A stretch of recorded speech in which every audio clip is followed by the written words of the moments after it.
there is a particular silence that settles in the moments before a reply. The moments after you have sent the message, the email, the application that holds a piece of your future in its invisible script. The silence is not empty. It is loud with anticipation. You can feel it in your own chest, a quiet tightening, a shallowing of the breath. Your thumb hovers over the screen, refreshing, pulling down the feed, searching for the small digital sign that your waiting is over. In these moments, time itself seems to warp, stretching into a slow, syrupy crawl, where each second is a small lifetime of hope and doubt. This experience, this very specific and modern form of torment, is a miniature portrait of a much larger condition. We have become a civilization at war with waiting. We have been taught that to wait is to be passive, to be powerless, that time is a resource to be conquered, optimized, and filled to the brim with action and productivity, from 2-hour delivery to instant information.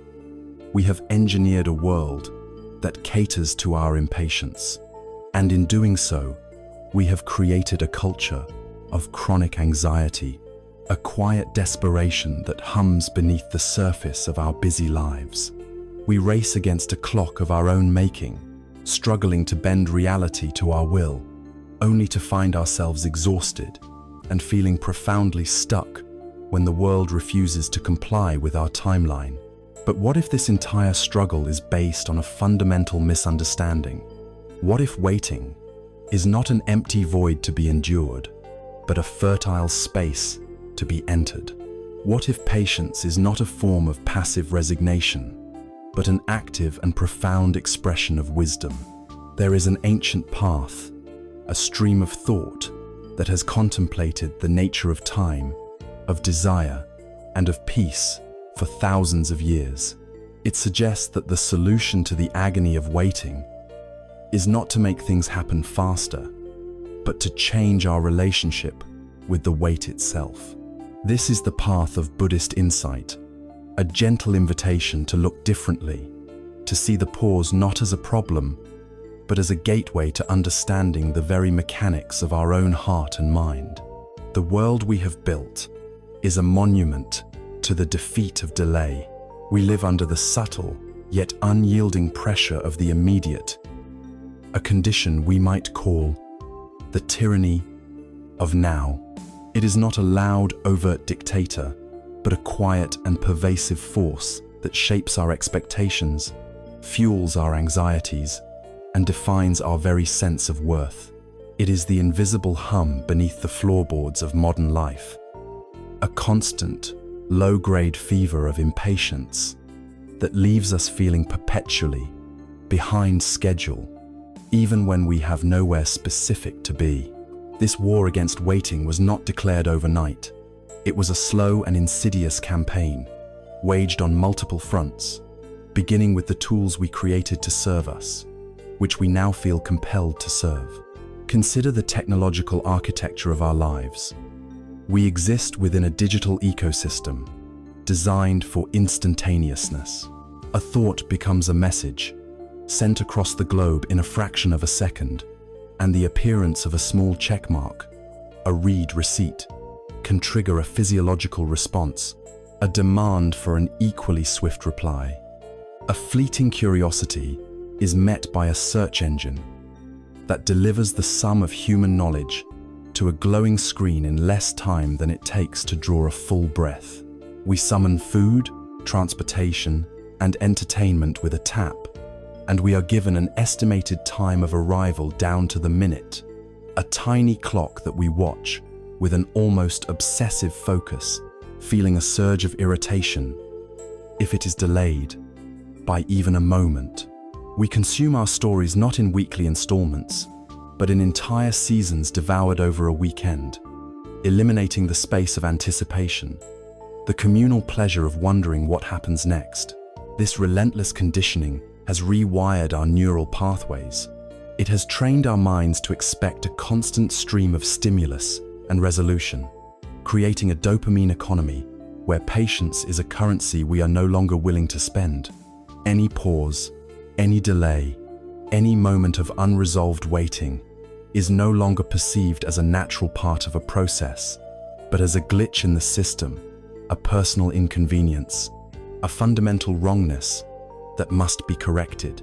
This technological impatience is amplified by a cultural and economic engine that runs on the fuel of ceaseless productivity. We have inherited and perfected a belief system where our value as human beings is inextricably linked to our output, to what we can show for our time. In this paradigm, waiting is the ultimate inefficiency, a form of existential debt. It is time unaccounted for, an empty slot in the ledger of a life that must be maximized. The concept of hustle culture is glorified. The idea that one must always be moving, climbing, producing, networking. To be still is to be stagnant. To be waiting is to be losing.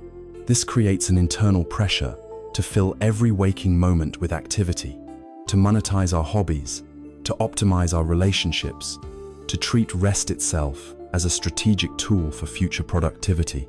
We answer emails while in line for coffee. We listen to educational podcasts at double speed while exercising.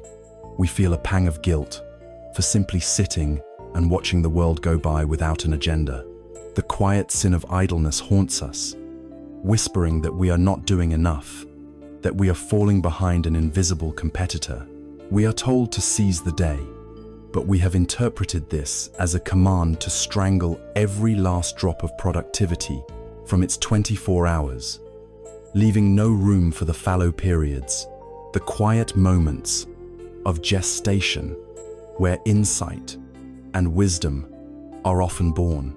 Pouring into this volatile mixture of technological immediacy and economic pressure is the powerful social accelerant of our connected world. We carry in our pockets a device that gives us a window, not into the reality, but into the curated highlight reel of millions of other lives. On the endless scroll of social media, we are presented with a constant parade of achievements, announcements, and picturesque moments. We see the promotion, but not the years of quiet, often frustrating, work that led to it. We see the blissful vacation photo, but not the financial stress or the logistical planning it required. We see the new relationship, the new home, the new creative project, all presented as finished products, stripped of the messy, slow, and uncertain process of their becoming. We then make a devastatingly simple and deeply human error. We compare our raw, uncut, behind-the-scenes footage, filled with its long and awkward pauses of waiting, with everyone else's flawlessly edited final cut. This comparison breeds a unique form of modern anxiety, a frantic sense of being left behind. It creates the illusion that life is a race, and everyone else is sprinting ahead while we are stuck at the starting line, waiting for a signal that may never come. This digital phantom of progress haunts our periods of waiting, turning what could be a time of rest or reflection into a period of anxious self-recrimination. The natural, varied, and often slow rhythm of an individual life is made to feel inadequate when measured against the collective, amplified, and impossibly fast pace of the digital world. There is an old story that speaks to this condition. A wealthy merchant from the city, a man whose life was a testament to speed and efficiency, was traveling through a remote countryside when his carriage broke down. Forced to wait for a repair that would take several days, he grew increasingly agitated. He was losing time, which to him was losing money. Seeking to distract himself, he walked out into the fields and came upon a farmer sitting peacefully under a large tree, simply watching his crops grow. The merchant, accustomed to solving problems, approached the farmer.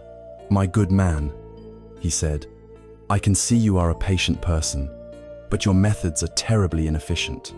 I come from the city. I can teach you techniques to double your yield.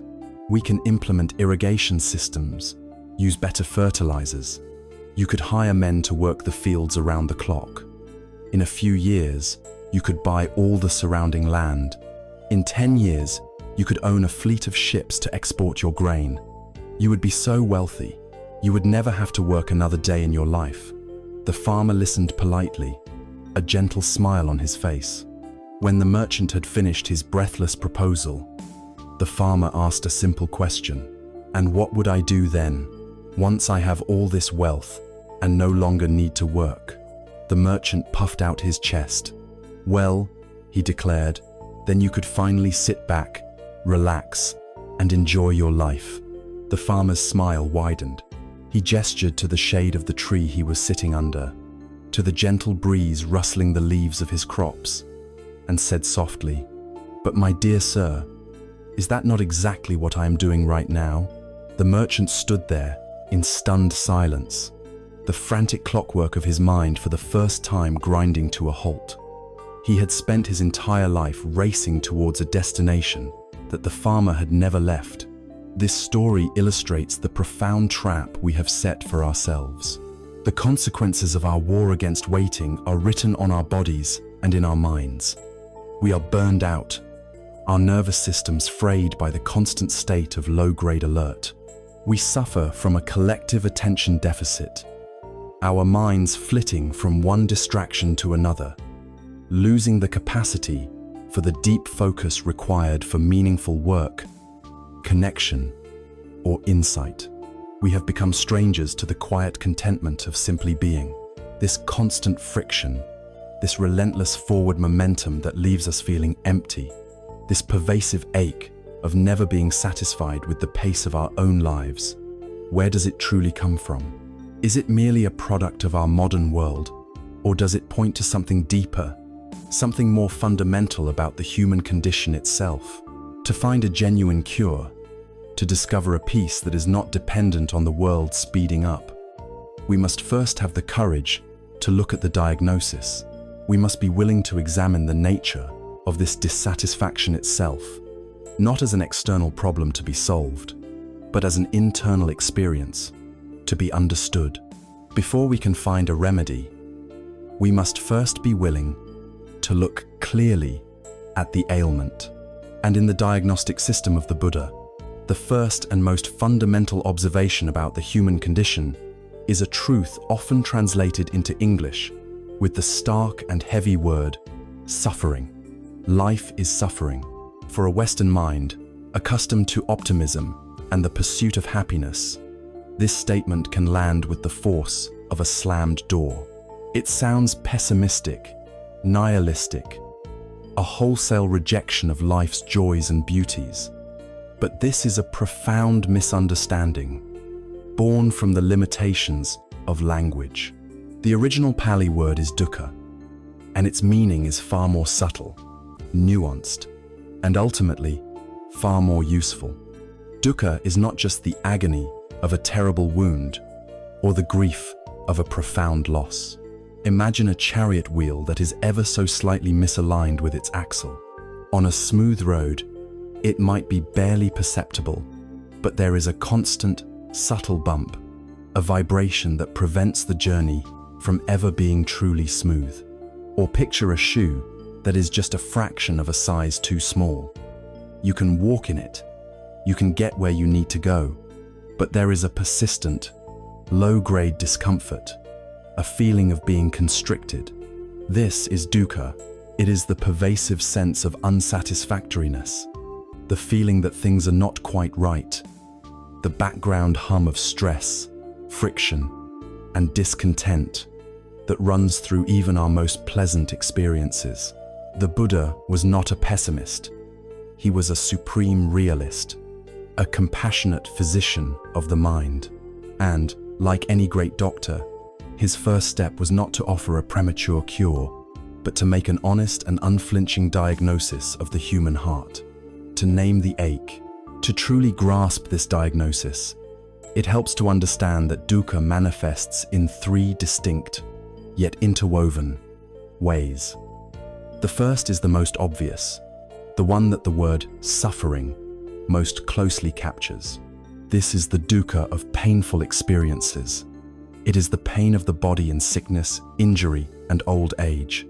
It is the anguish of the mind in moments of grief, loss, fear, and anger.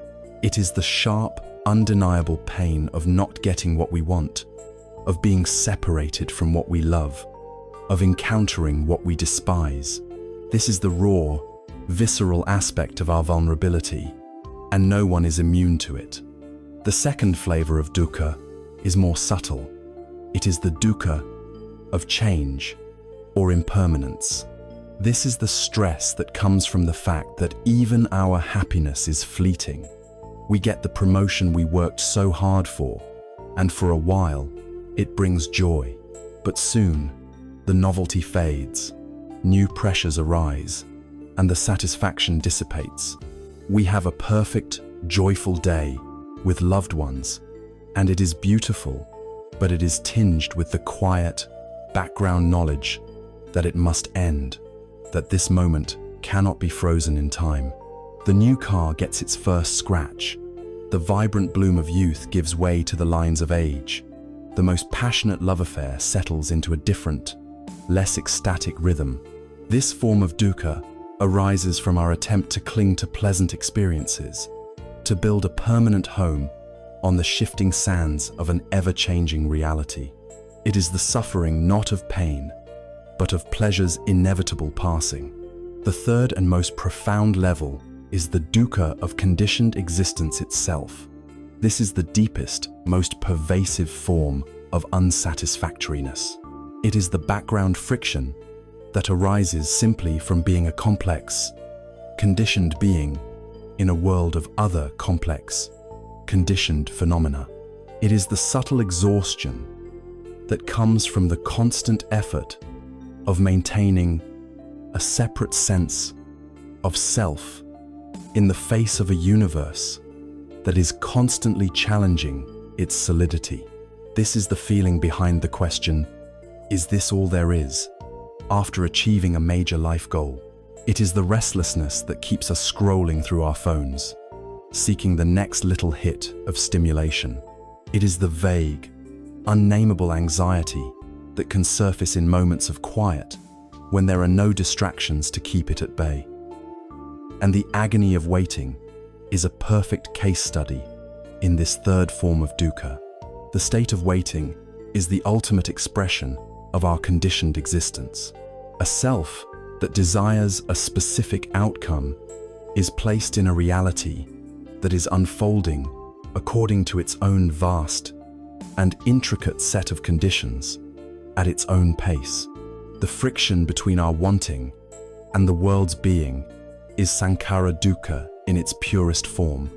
It is the fundamental tension of a conditioned consciousness wanting to control a conditioned world. It is the baseline hum of dissatisfaction made loud and clear. There is a story from the Buddhist tradition that illuminates this truth with heartbreaking clarity and profound compassion.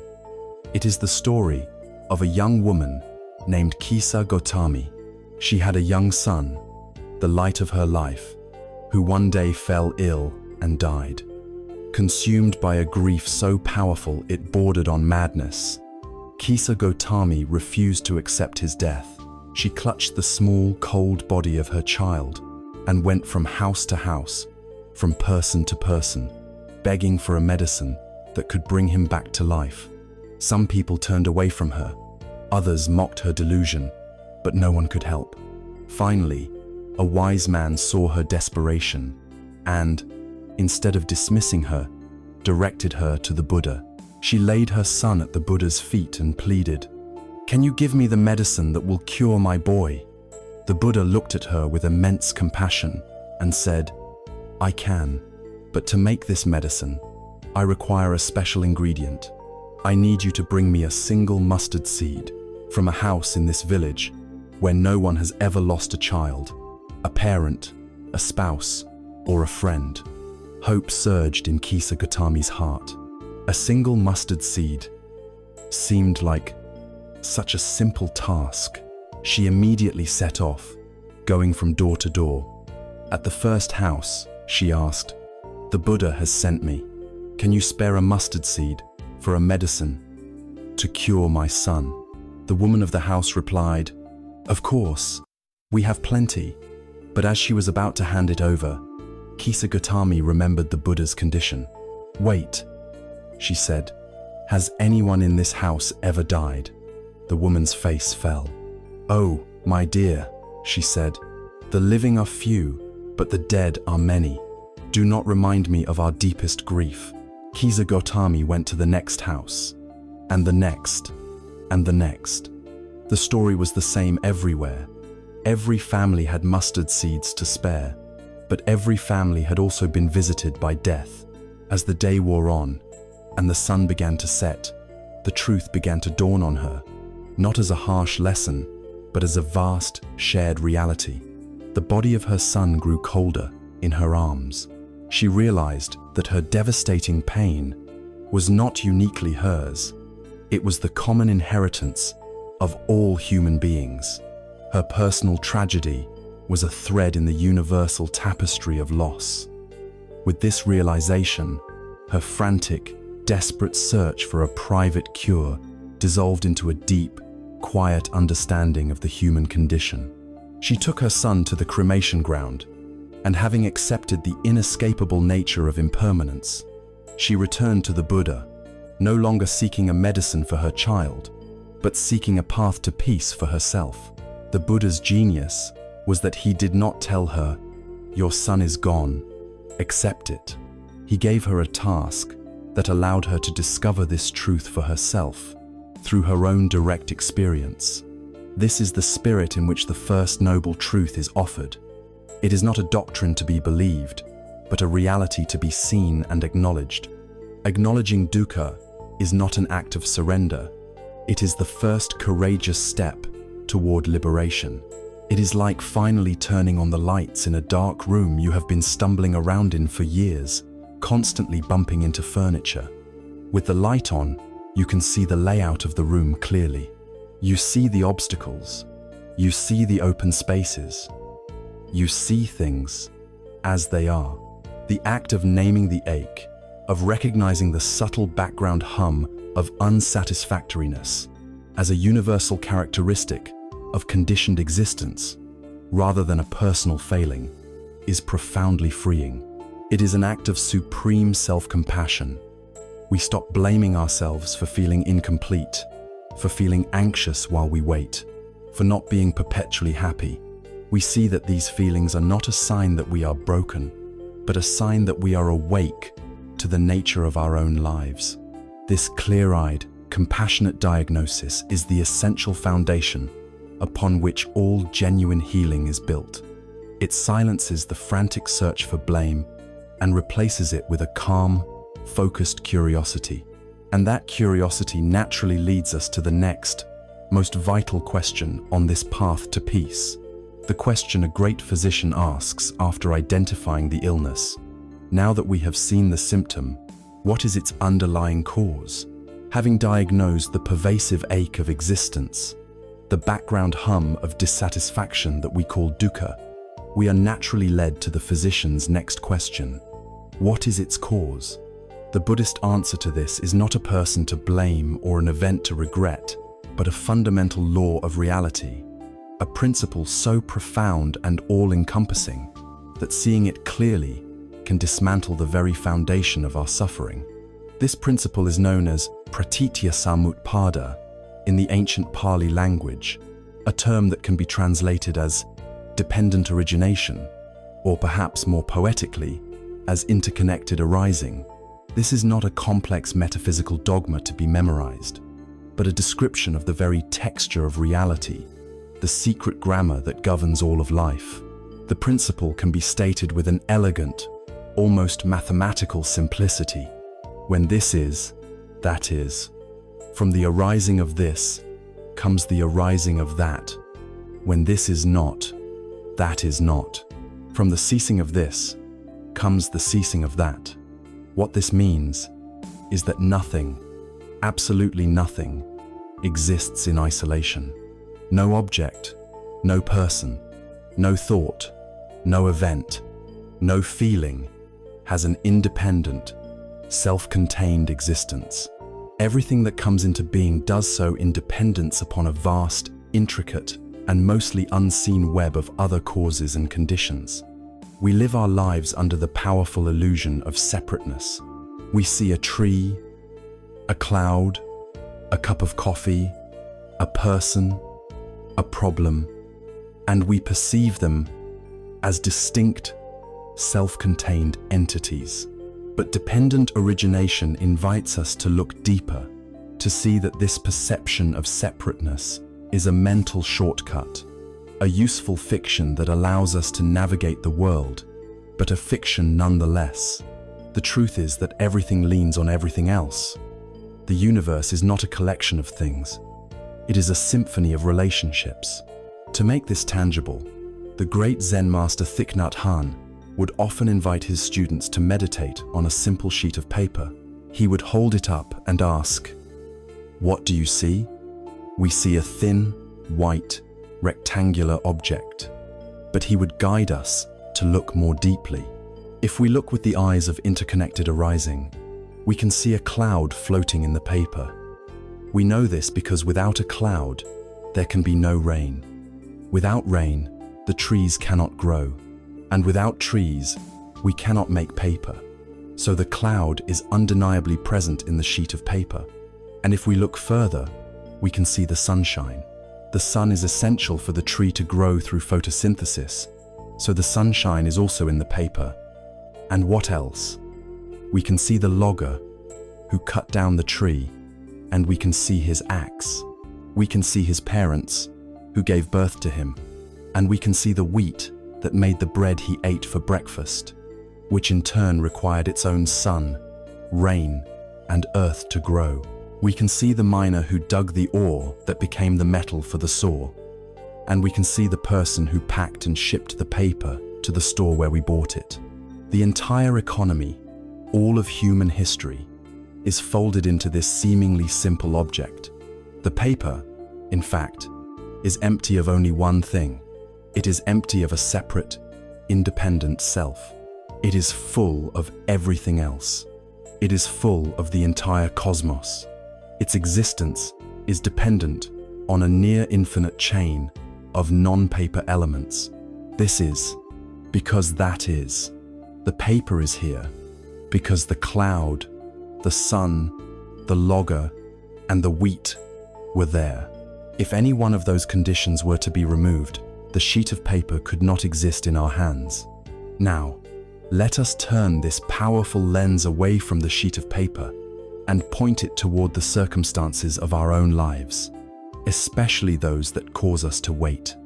Think of the job you are waiting for. In our conventional view, it exists as a separate thing, a prize to be won.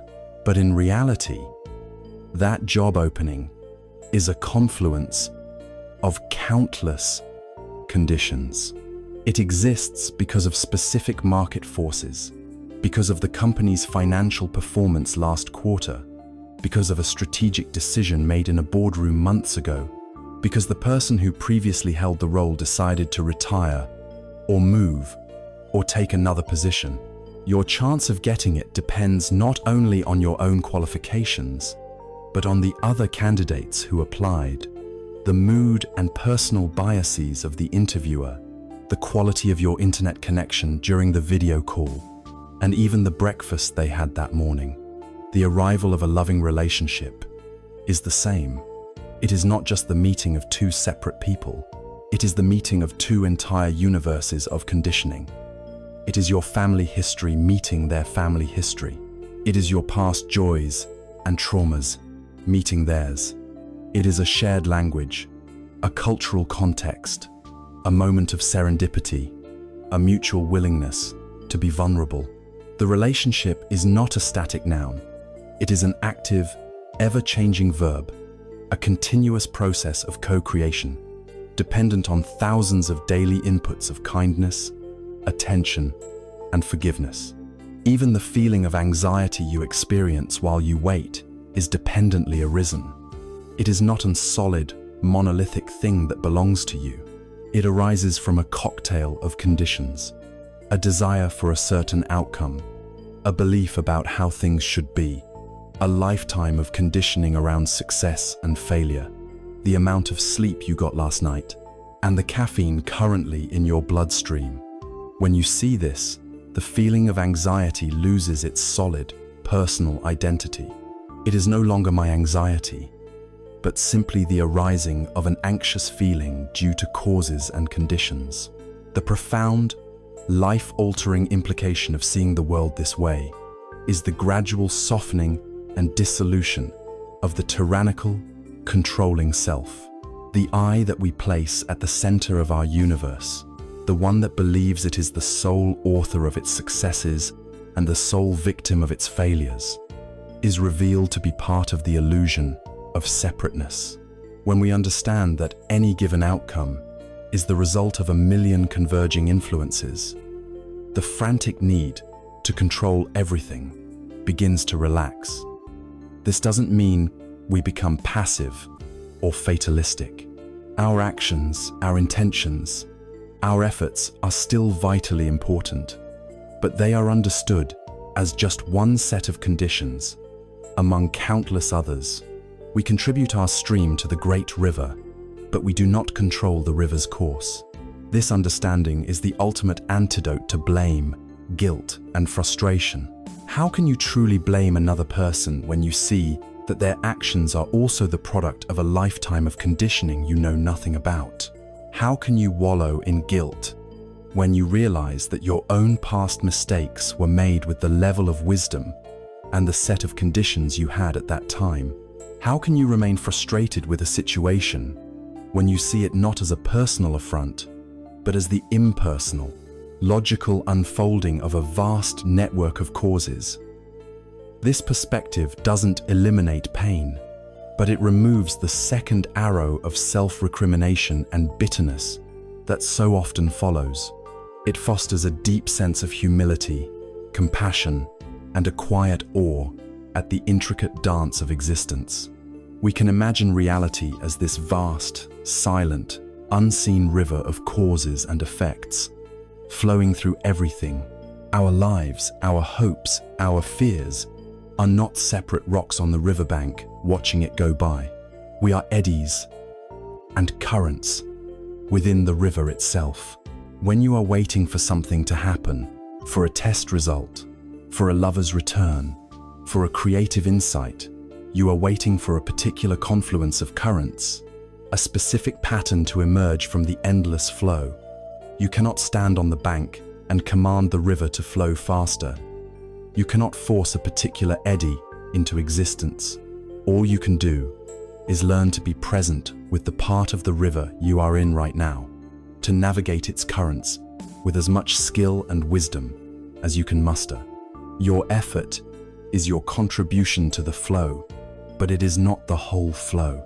Seeing the world this way, as a dynamic, interconnected process, rather than a collection of static, separate things, fundamentally alters our relationship with the passage of events. And this naturally brings us to a crucial question. If reality is an ever-unfolding process, a great river of becoming, then what is the nature of the time in which this process takes place? How we understand time itself may be the very thing that determines whether our waiting is a prison of anxiety or a classroom of wisdom.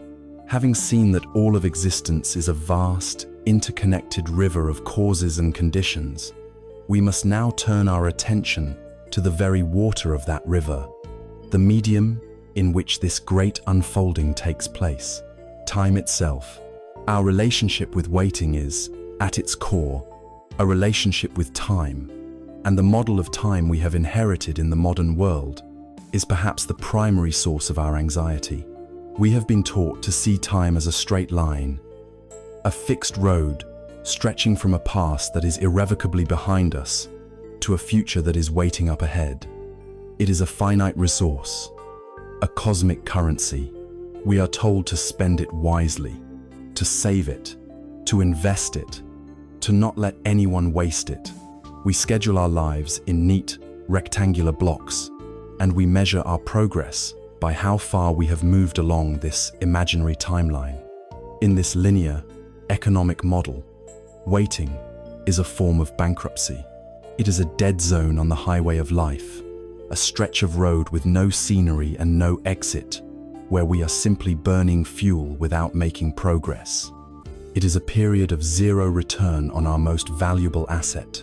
This view of time as an external, quantifiable commodity that we move through is so deeply ingrained in our language and thinking that we rarely stop to question it.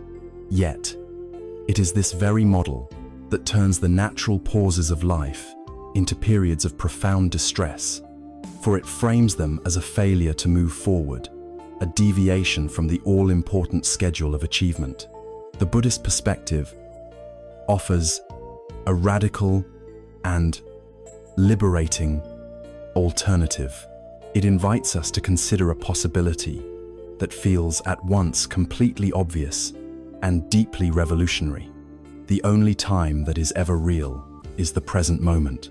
The past is not a real place you can go back to. It exists only as a collection of memories, images, and stories that you are accessing right now in the present. The neural pathways that hold the memory of your childhood are firing in this moment.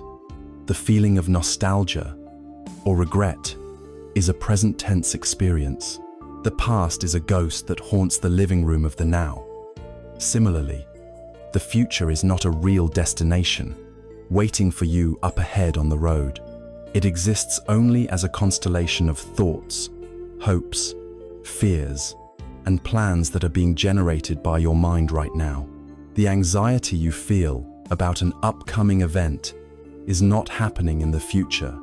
It is a cascade of chemical and emotional reactions occurring in your body in this present moment.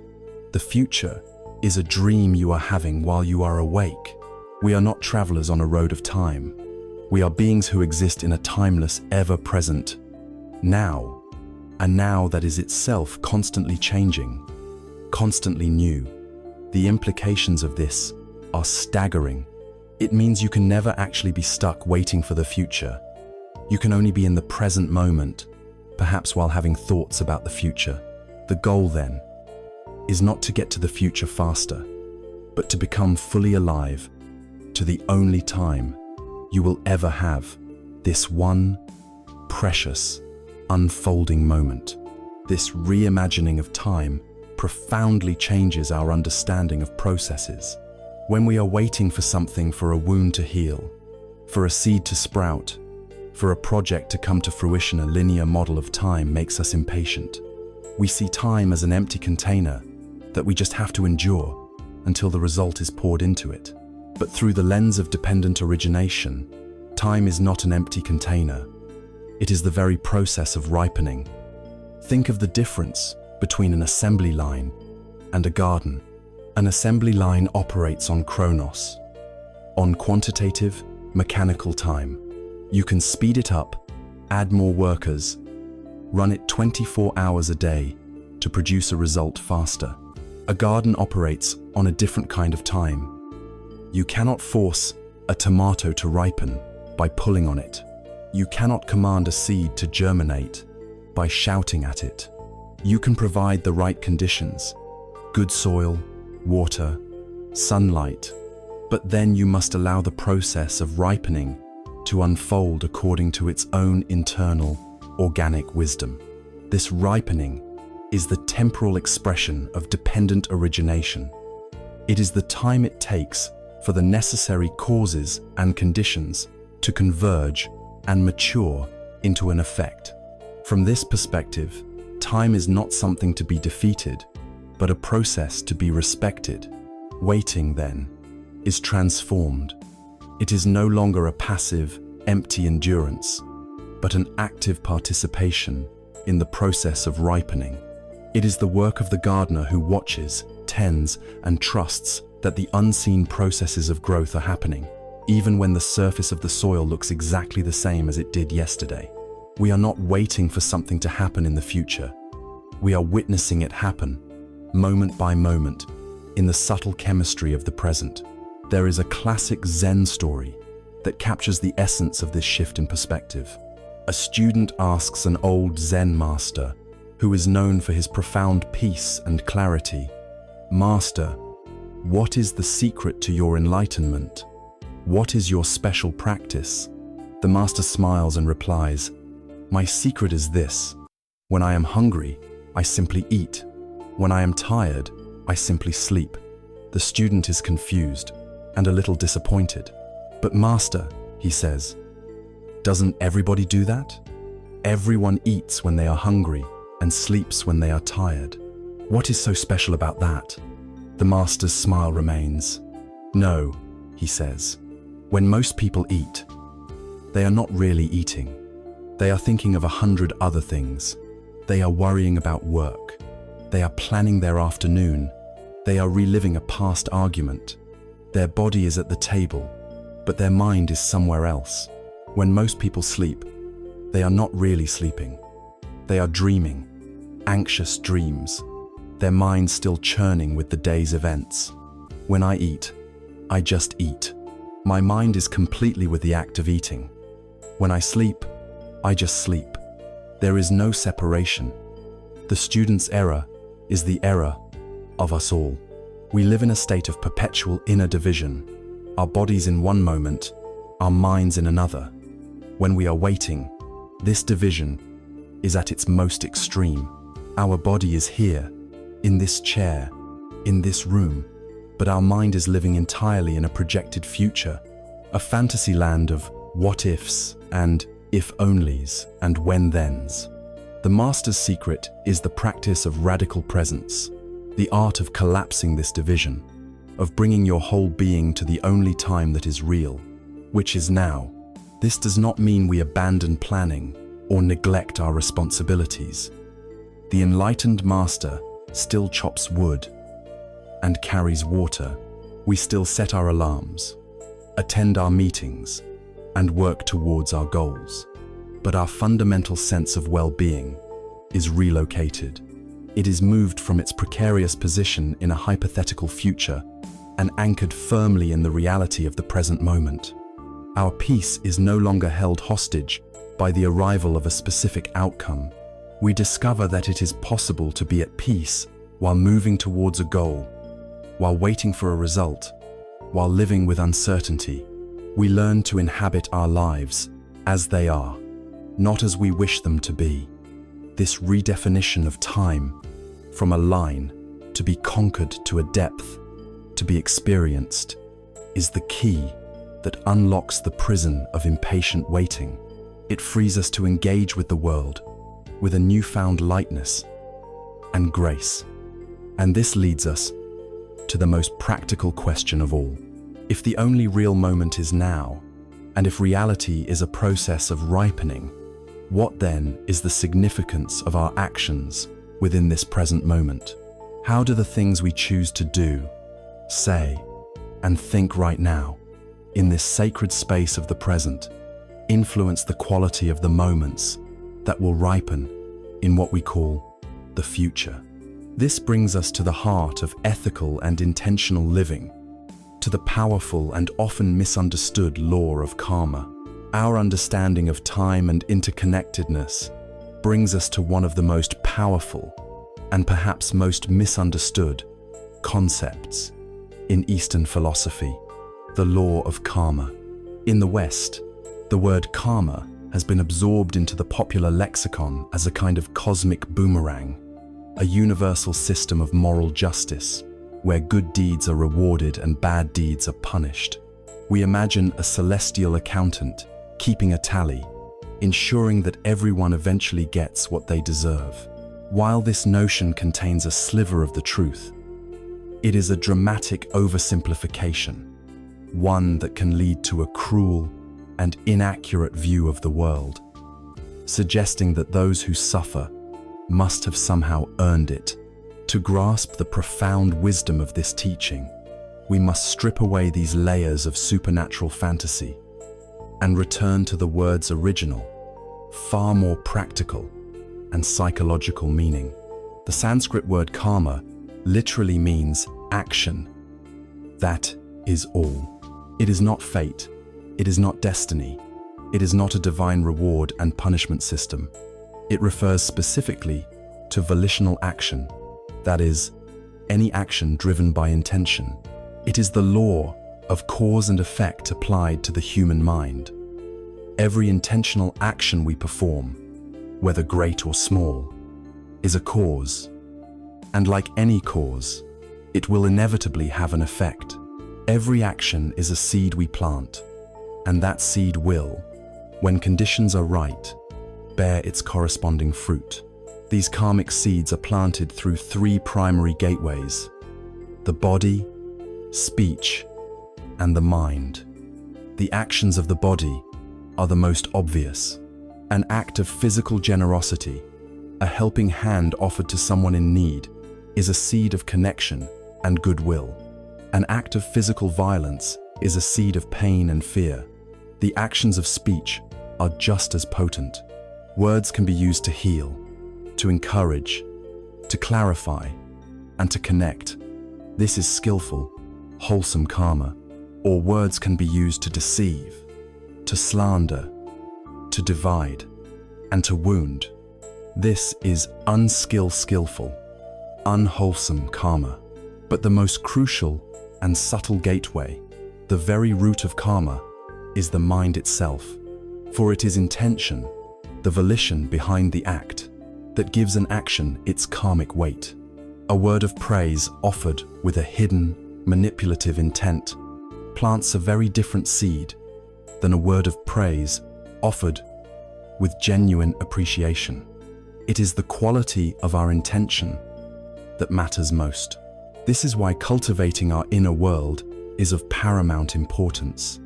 Every thought that flashes through our consciousness is a subtle action, a delicate seed falling onto the fertile soil of our mind. A thought of anger, even if unexpressed, is a seed of anger. It strengthens the neural pathway for anger, making it slightly easier for the next angry thought to arise. A thought of compassion, a moment of forgiveness, a flicker of generosity. These are all seeds as well, strengthening the pathways of kindness and peace. Our mind is a garden, and our thoughts are the seeds we are constantly, and often unconsciously, scattering within it. This understanding completely revolutionizes our relationship with waiting. In the passive view, waiting is a helpless state, a void in which we can do nothing but endure. Our minds, left untended, will often use this time to plant a thicket of unwholesome seeds. We ruminate on our anxieties, feeding the pathways of fear. We indulge in fantasies of negative outcomes, watering the seeds of despair. We replay past grievances, cultivating the weeds of resentment. We are planting a future of continued agitation. The wisdom of karma, however, transforms the waiting room into a workshop, a gymnasium for the heart and mind. It reveals waiting as a profoundly active period, a precious opportunity for the intentional cultivation of wholesome states. The focus shifts entirely from the uncontrollable future outcome to the completely controllable quality of our present moment actions. Consider the person waiting to hear back about a job application. The passive approach is to anxiously refresh their email 100 times a day. The mental action, the karma, here is one of craving and impatience, which only deepens their suffering. The active, karmic approach is to recognize the waiting period as a field of opportunity. Perhaps they use that time to learn a new skill that will make them an even better candidate in the future. This is skillful bodily and mental karma. Perhaps they reach out to a former colleague just to offer a word of encouragement. This is skillful speech karma. Perhaps they dedicate 10 minutes each morning to meditation, intentionally cultivating a state of calm and equanimity. This is the most powerful, skillful, mental karma. They are not controlling when the email will arrive, but they are actively shaping the person they will be when it does. The perfect metaphor for this principle is that of the wise gardener. The gardener stands in her garden, wanting a beautiful harvest of flowers and fruit. She understands dependent origination. She knows the plants need sun, soil, and water. She understands the nature of time. She knows that a seed needs a period of ripening, that she cannot force a blossom to open. So, where does she place her energy? She does not spend her days staring at the seed, commanding it to grow. She does not waste her efforts trying to control the sun or the clouds. She focuses entirely on what is within her power, on her own actions, her karma. She can choose to pull the weeds today. She can choose to enrich the soil with compost. She can choose to provide water. She can choose to protect the young shoots from pests. Her power, her agency, lies not in dictating the final outcome, but in diligently and skillfully performing the actions that create the most fertile conditions for that outcome to arise. This is precisely our relationship with our own lives. We are the gardeners of our own karma. We cannot control the vast, interconnected weather patterns of the world, but we are in complete control of how we tend our own small patch of earth, our own mind and life. Each moment of waiting is an opportunity to pull a weed of resentment, to water a seed of kindness, to enrich the soil with a moment of study or reflection. This teaching is the ultimate empowerment. It rescues us from two opposing traps. The trap of helpless victimhood that says life is just a series of random events happening to me, and the trap of arrogant control that says I can and should control every outcome through sheer force of will. Karma offers a wise and compassionate middle path. It tells us that while we are not the masters of the universe, we are, without question, the masters of our own intentions. We are the architects of our own character. The future is not a fixed destination we are hurtling towards, but a shifting landscape of potentiality that is being constantly shaped by the quality of our actions, right here, right now. This understanding hands our agency back to us. It means that in any moment, no matter how constrained our external circumstances, the inner realm of our own mind is a space of profound freedom and creativity. We always have a choice about which seeds to plant. The most important question in life then becomes, what am I doing, saying, and thinking in this very moment? And in order to answer that question with clarity, in order to even see the garden of our mind clearly enough to know which plants are weeds and which are flowers, we need to learn how to turn on the light. We need a tool for clear seeing, a way to observe the workings of our own mind without judgment. This essential tool, this lamp in the darkness, is the practice of mindfulness. Having understood our lives as an interconnected process unfolding in an ever-present now, and our actions as seeds planted in the garden of that now, we arrive at the most practical and urgent question: how? How do we actually do this? How do we tend this garden of the mind, especially when we are caught in the throes of waiting, when the winds of anxiety and impatience are blowing at gale force? The answer lies not in a new belief, but in a new skill, a form of mental training that is as simple as it is profound. This skill is the heart of Buddhist practice, a faculty we all possess but have largely left untrained. It is called sati in the Pali language, which translates as mindfulness. The word sati also carries the meaning of to remember, and this is a beautiful clue to its function. Mindfulness is the practice of remembering to come back, remembering to return to the only time that is real, this present moment. It is the art of waking up from the dream of the past and the fantasy of the future. A modern master, Jon Kabat-Zinn, has defined it with beautiful clarity as the practice of paying attention in a particular way, on purpose, in the present moment, and non-judgmentally. Let's look at these three components, for they are the pillars of this life-altering skill. First, we pay attention on purpose. This is not the accidental, scattered attention we usually give to things. It is a conscious, deliberate choice to direct our awareness somewhere specific. It is an act of will, a decision to show up for our own life. Second, we pay attention in the present moment. As we have explored, this is the only place life is actually happening.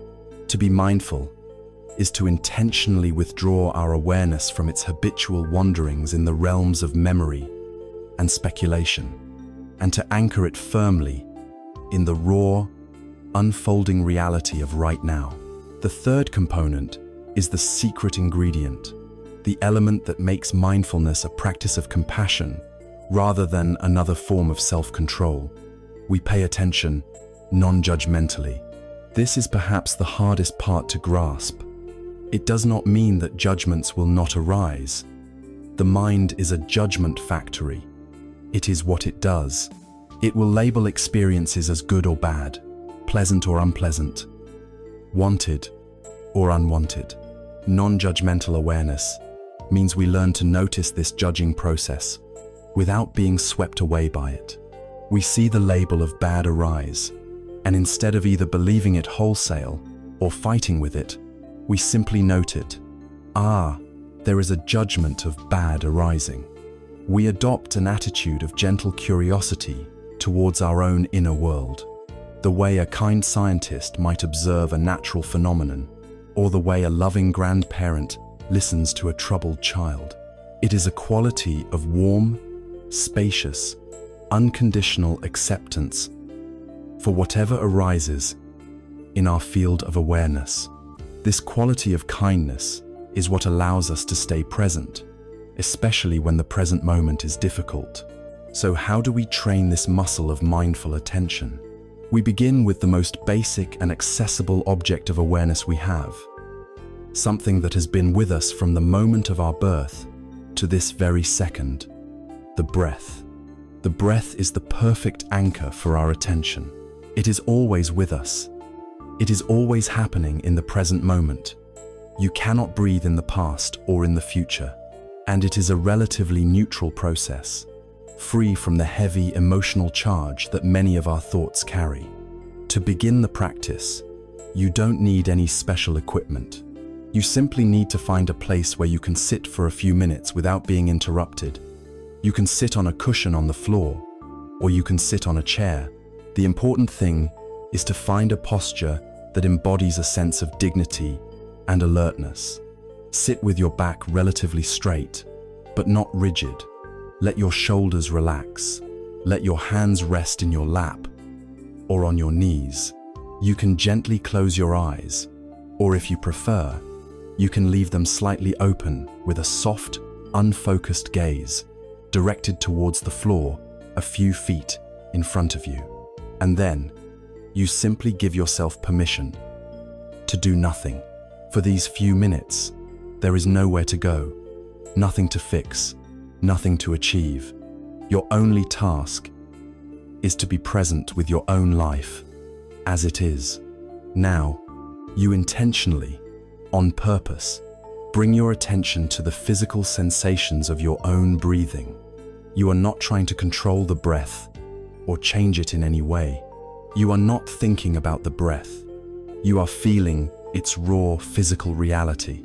You might choose to rest your attention at the tip of your nostrils, feeling the subtle coolness of the air as it enters your body and the gentle warmth as it leaves. Or you might prefer to rest your attention on the rise and fall of your chest, or the expansion and contraction of your abdomen. Choose one spot and let your awareness rest there, as if it were a butterfly resting on a flower. Feel one full breath in and one full breath out, and then another, and another. And now comes the most important part of the instruction. Sooner or later, perhaps after only a single breath, your mind will wander away. It will be distracted by a thought, a memory, a sound, a plan, a worry. This is not a mistake. This is not a failure in the practice. This wandering is what the mind does. The moment you realize your mind has wandered, the moment you wake up and realize, oh, I've been lost in thought for the last 5 minutes. Planning my grocery list, that moment of realization, is the moment of mindfulness. That is the golden moment. That is the practice working perfectly. In that moment of waking up, you have remembered. You have returned. And what do you do when you have this aha moment of realization? You do something radical. You do not scold yourself. You do not get frustrated or sigh with disappointment. Instead, you silently and gently congratulate yourself for having woken up. And then, with infinite kindness, as if you were guiding a lost and beloved puppy back home, you gently and forgivingly escort your attention back to the physical sensations of the breath. And you begin again. This is the entire practice. It is an endless cycle of resting your attention on the breath, noticing when it has wandered, and gently, kindly, without judgment, returning it. Each return is a repetition, a strengthening of the muscle of mindfulness. The goal is not to achieve a perfectly empty and silent mind. The goal is to cultivate a mind that is resilient, forgiving, and capable of beginning again and again. The storm of thoughts will continue to rage. That is the nature of the mind and the sea. The breath is not a tool to stop the storm. The breath is the anchor that you drop into the seabed of the present moment. The winds can howl, the waves can crash, but the anchor holds the boat steady, preventing it from being swept away into the open ocean of discursive thought. With practice, the anchor holds more firmly, and we find we can ride out even the most intense mental storms with a newfound sense of stability and peace. While formal meditation is the gymnasium where we strengthen this muscle, the real purpose of the practice is to bring this quality of mindful awareness into the ordinary moments of our daily lives. The waiting itself becomes the practice. Instead of seeing the red light at an intersection as a frustration, we can learn to see it as a bell of mindfulness, a reminder to feel our hands on the steering wheel, to feel our body sitting in the seat, to take one conscious breath. The line at the grocery store becomes an opportunity to feel the sensation of our feet on the floor, to notice the sounds and sights around us without judgment. We can practice with any activity. Take the simple act of drinking a cup of tea or coffee. Instead of drinking it on autopilot while scrolling through our phone, we can turn it into a profound meditation. We can feel the warmth of the mug in our hands. We can see the steam rising into the air. We can lift the cup and notice the aroma before we take a sip. And when we do sip, we can truly taste it, feeling the liquid in our mouth, the sensation of swallowing, the warmth spreading through our chest. In these few moments, we are fully alive, fully present. We are not waiting for the caffeine to kick in. We are simply with the experience of drinking. We can practice mindful walking, feeling the solid connection of our feet with the earth, with each step. We can practice mindful listening, giving another person the profound gift of our full, undivided attention, instead of just waiting for our turn to speak. In this way, our entire life becomes the field of practice. The distinction between waiting and living begins to dissolve through this sustained practice of returning, again and again, to the raw data of the present moment. We begin to experience directly the truths we have been exploring intellectually.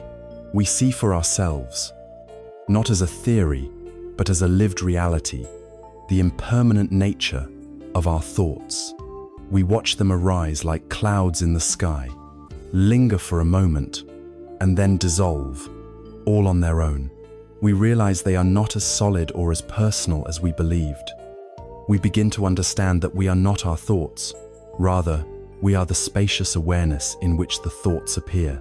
This is a liberating insight that loosens the grip of obsessive thinking. It is in this context that we can understand one of the most famous and enigmatic stories in Zen.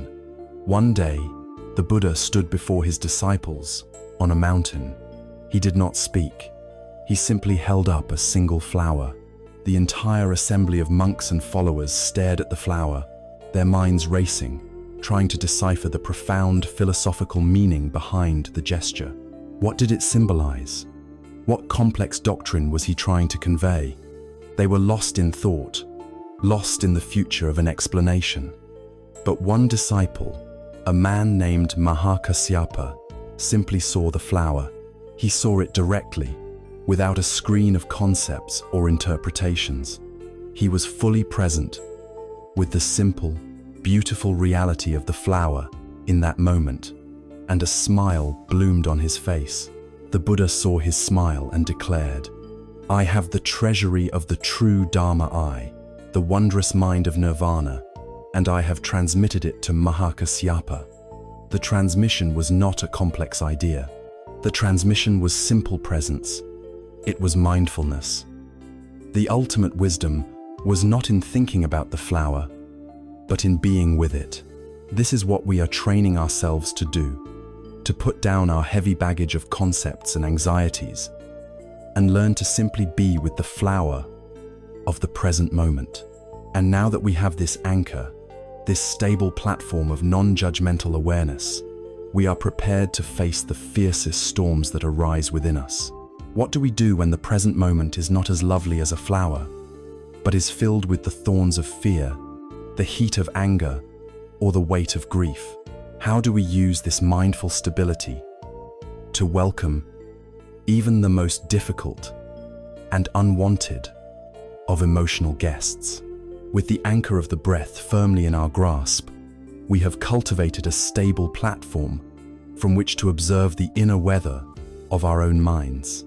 This stability is essential because the sky is not always clear and sunny. Inevitably, storms will gather.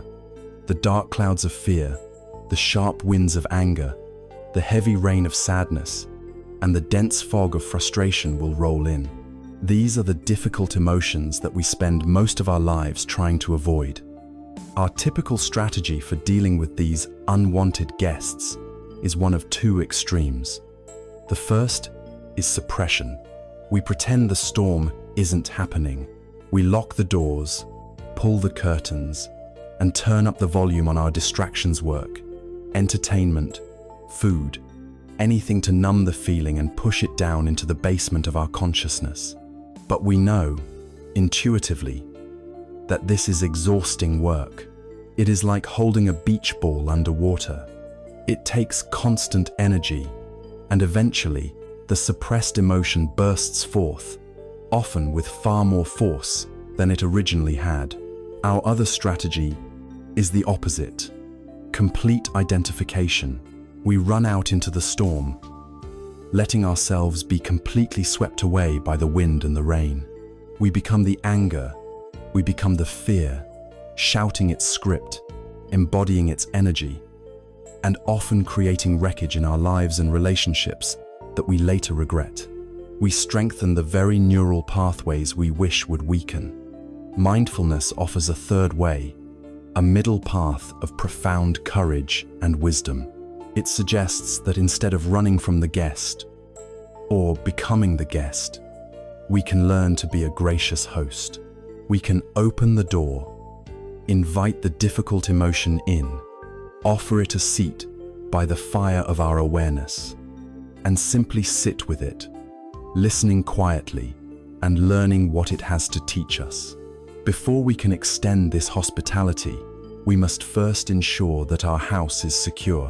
When a powerful and potentially overwhelming emotion arises, a sudden wave of anxiety before a presentation, a surge of anger in traffic, a pang of loneliness, in a quiet moment, the very first step is not to dive into the emotion itself. The first step is to come home to the body. You must ground yourself in the physical reality of the present moment. Feel your feet flat on the floor. Feel the solid weight of your body in the chair. Feel the texture of the fabric on your skin. And then take 1 or 2 conscious, deliberate breaths. Feel the air enter your body and feel it leave. This initial act of grounding is absolutely crucial. It creates a safe container for the emotional energy. It is a way of reminding yourself, I am here, in this body, in this present moment, and I am fundamentally okay, even as this difficult feeling is also here. It establishes you as the host, the stable presence, and the emotion as the temporary visitor. Without this grounding, it is far too easy to become swept away, to merge with the storm. The body is your ally, your anchor, your safe harbor. Always return to it first. Once you have established this container of bodily presence, you can then gently and curiously turn your attention toward the emotion itself. And here, we employ a subtle but transformative shift in language and perception. Instead of thinking the default thought, I am anxious, you make a conscious effort to reframe it. I notice that a feeling of anxiety is present.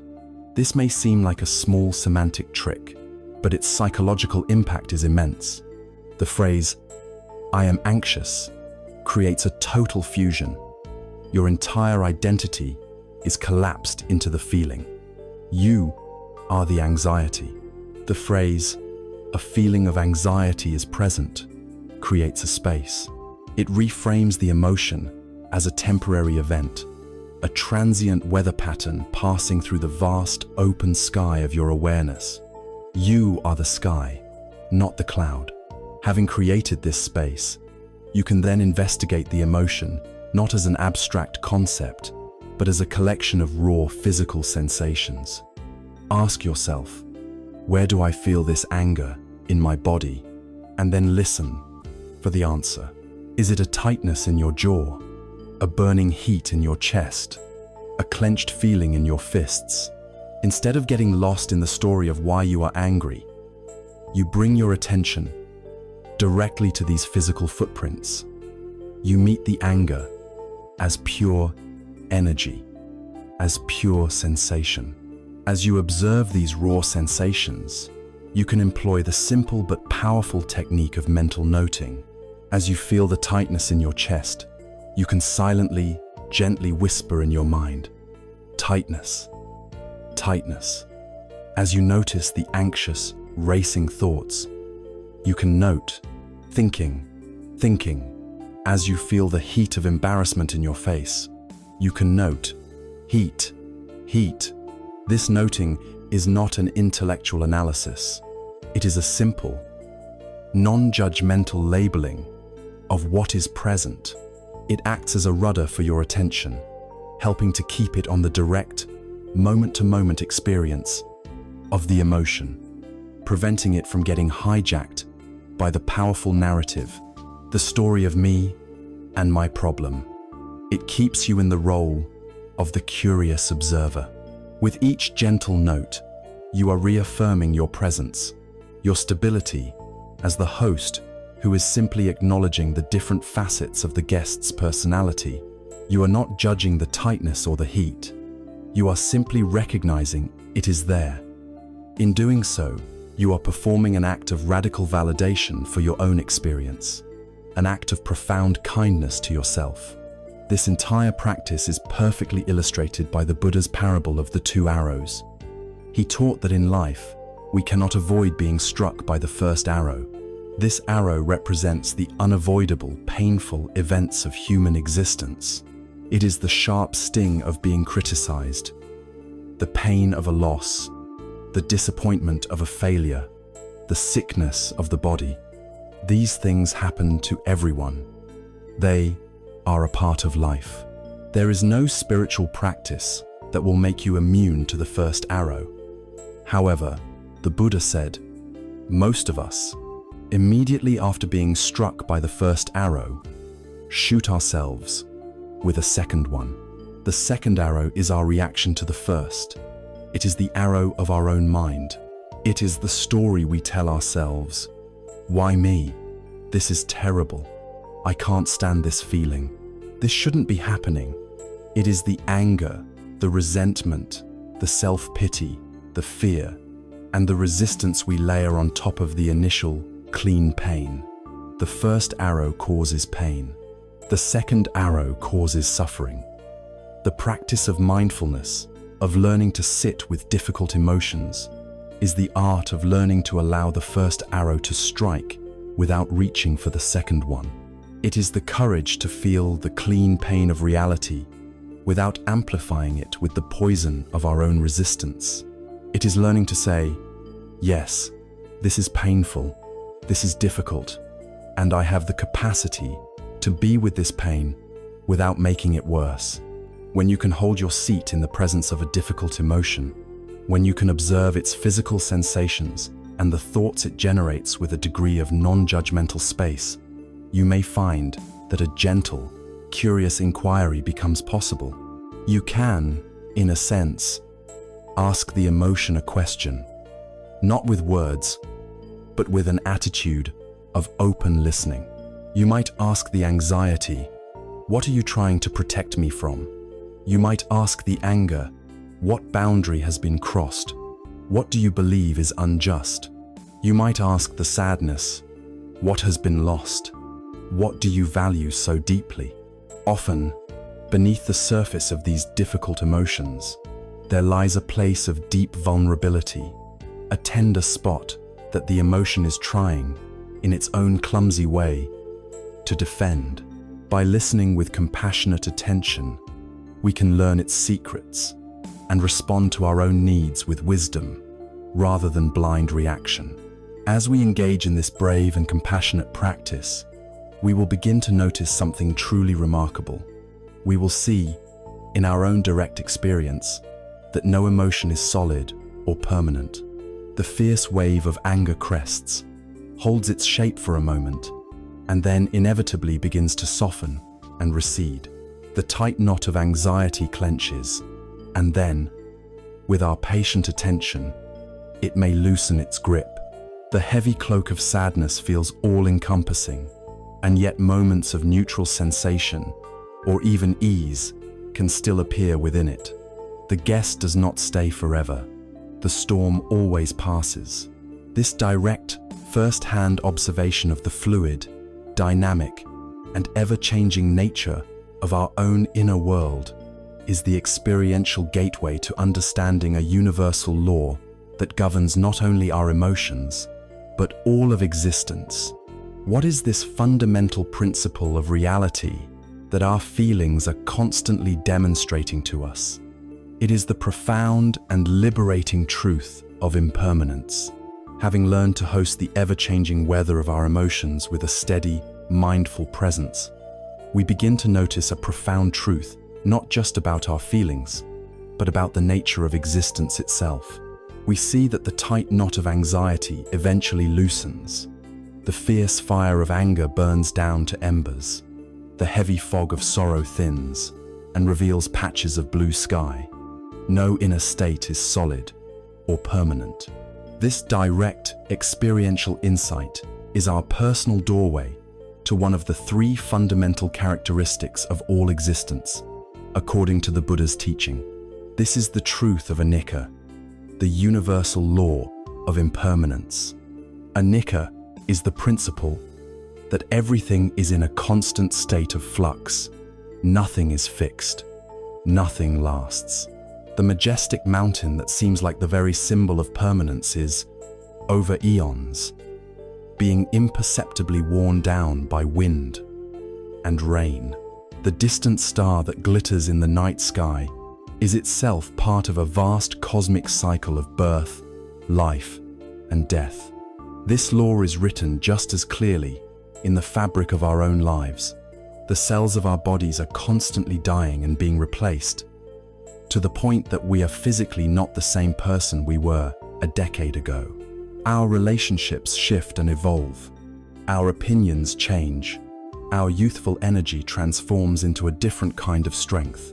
The world, both inside and out, is not a collection of static nouns, but a dynamic, flowing river of verbs. While this may sound like a simple, even obvious observation, our deepest psychological instincts are wired to fight against it. We crave permanence in a world that offers none. We try to build solid ground on a flowing river. This fundamental conflict between our desire for security and the transient nature of reality is a primary source of our dukkha, our dissatisfaction. And nowhere is this conflict more apparent than in the state of waiting. When we feel stuck, waiting for something, we are in the grip of a powerful illusion. We are taking a mental snapshot of our current, undesirable situation, the lack of a job, the silence from a loved one, the uncertainty of a diagnosis, and we are unconsciously projecting it into an infinite future. We mistake a temporary state for a permanent identity. We believe the story that says, "This is how things are now, and therefore this is how they will always be." The wisdom of Anicca is the gentle but insistent voice that whispers, "No, it won't." It is the ultimate antidote to despair. The feeling of being stuck is itself impermanent. The anxiety you feel right now is a temporary pattern of energy and thought. It will pass.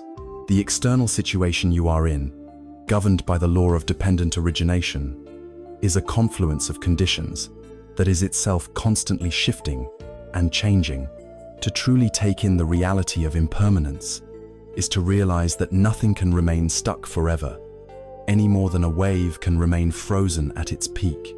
This understanding doesn't necessarily remove the discomfort of the present moment, but it introduces a crucial element of space and hope around it. It assures us that the emotional prison we feel trapped in has no permanent walls. The wisdom of impermanence is a double-edged sword, cutting through both our despair and our clinging. When we are experiencing difficult states, pain, grief, anxiety, boredom, the remembrance of Anicca is a profound comfort. This too shall pass. This phrase is not a form of spiritual bypassing or a dismissal of our pain. It is a statement of fact that gives us the strength to endure. It allows us to stay present with the difficulty, knowing that we are not signing up for an eternal sentence, but are simply bearing witness to a temporary, passing storm. It gives us the courage to feel things fully, secure in the knowledge that no feeling is final. The more subtle and perhaps more challenging application of this wisdom comes when we are experiencing pleasant states, when we are feeling joyful, when we are in love, when we achieve a great success. The thought, "This too shall pass," can initially seem morbid, a way of spoiling a happy moment. But the opposite is true. What truly spoils our happiness is the desperate, fearful attempt to cling to it, to make it permanent. This clinging introduces an undercurrent of anxiety into our most beautiful experiences, the fear of them ending. We are so busy trying to photograph the sunset, to capture it and hold on to it, that we forget to simply watch it and enjoy it. When we can fully accept the transient nature of our joy, we are liberated to experience it more completely, more purely, and with a heart full of gratitude rather than a fistful of fear. We can savor the sweetness of the fruit without trying to hoard it. We can dance with the beautiful moment without trying to chain it to the floor. There is a timeless story of a powerful king who, despite his immense wealth and success, found his mood swinging wildly between elation in times of victory and despair in times of trouble. He summoned the wisest sages of his kingdom and gave them a task. "I want you to create for me a ring," he commanded, "that contains a message that can temper my joy when I am triumphant and give me hope when I am in despair. It must be a message that is always true in every circumstance." The sages consulted for a long time and finally returned to the king. They presented him with a simple, elegant ring. The king looked at it, and etched into its surface were 4 simple words: "This too shall pass." He wore the ring always. In moments of great victory, as pride and arrogance began to swell within him, his eyes would fall upon the ring, and he would be reminded of the fleeting nature of his success, cultivating a sense of humility. In times of terrible defeat or personal loss, when he felt crushed by the weight of his sorrow, he would look at the ring, and its message would remind him that his current state of suffering was not a permanent reality, giving him the strength to endure. The ring did not change the events of his life, but it profoundly changed his relationship to them. It allowed him to meet both fortune and misfortune with a balanced and equanimous heart. This is the gift of truly understanding Anicca.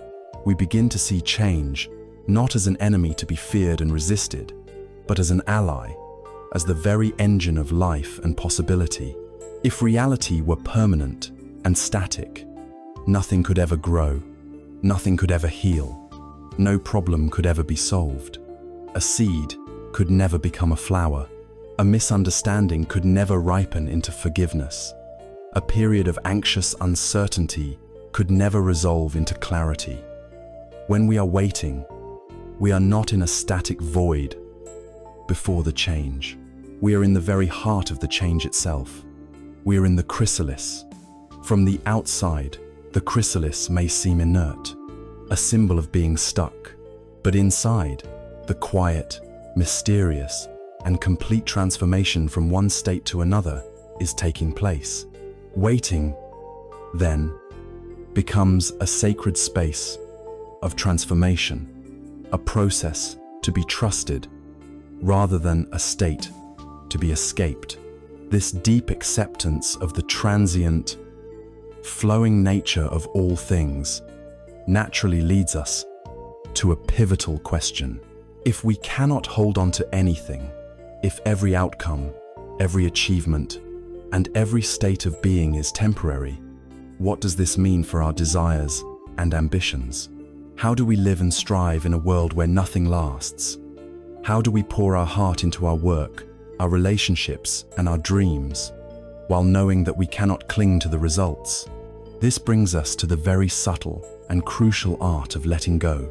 As we stand in the flowing river of impermanence, watching our thoughts, emotions, and circumstances arise and pass away, we are brought face to face with one of the most challenging and liberating practices on the spiritual path, the art of letting go. For many of us, particularly in a culture that values ambition and achievement, the phrase "let go" can sound like an admission of defeat. It conjures images of apathy, of giving up on our dreams, of becoming passive observers in our own lives. But this is a fundamental misunderstanding of a very subtle and powerful teaching.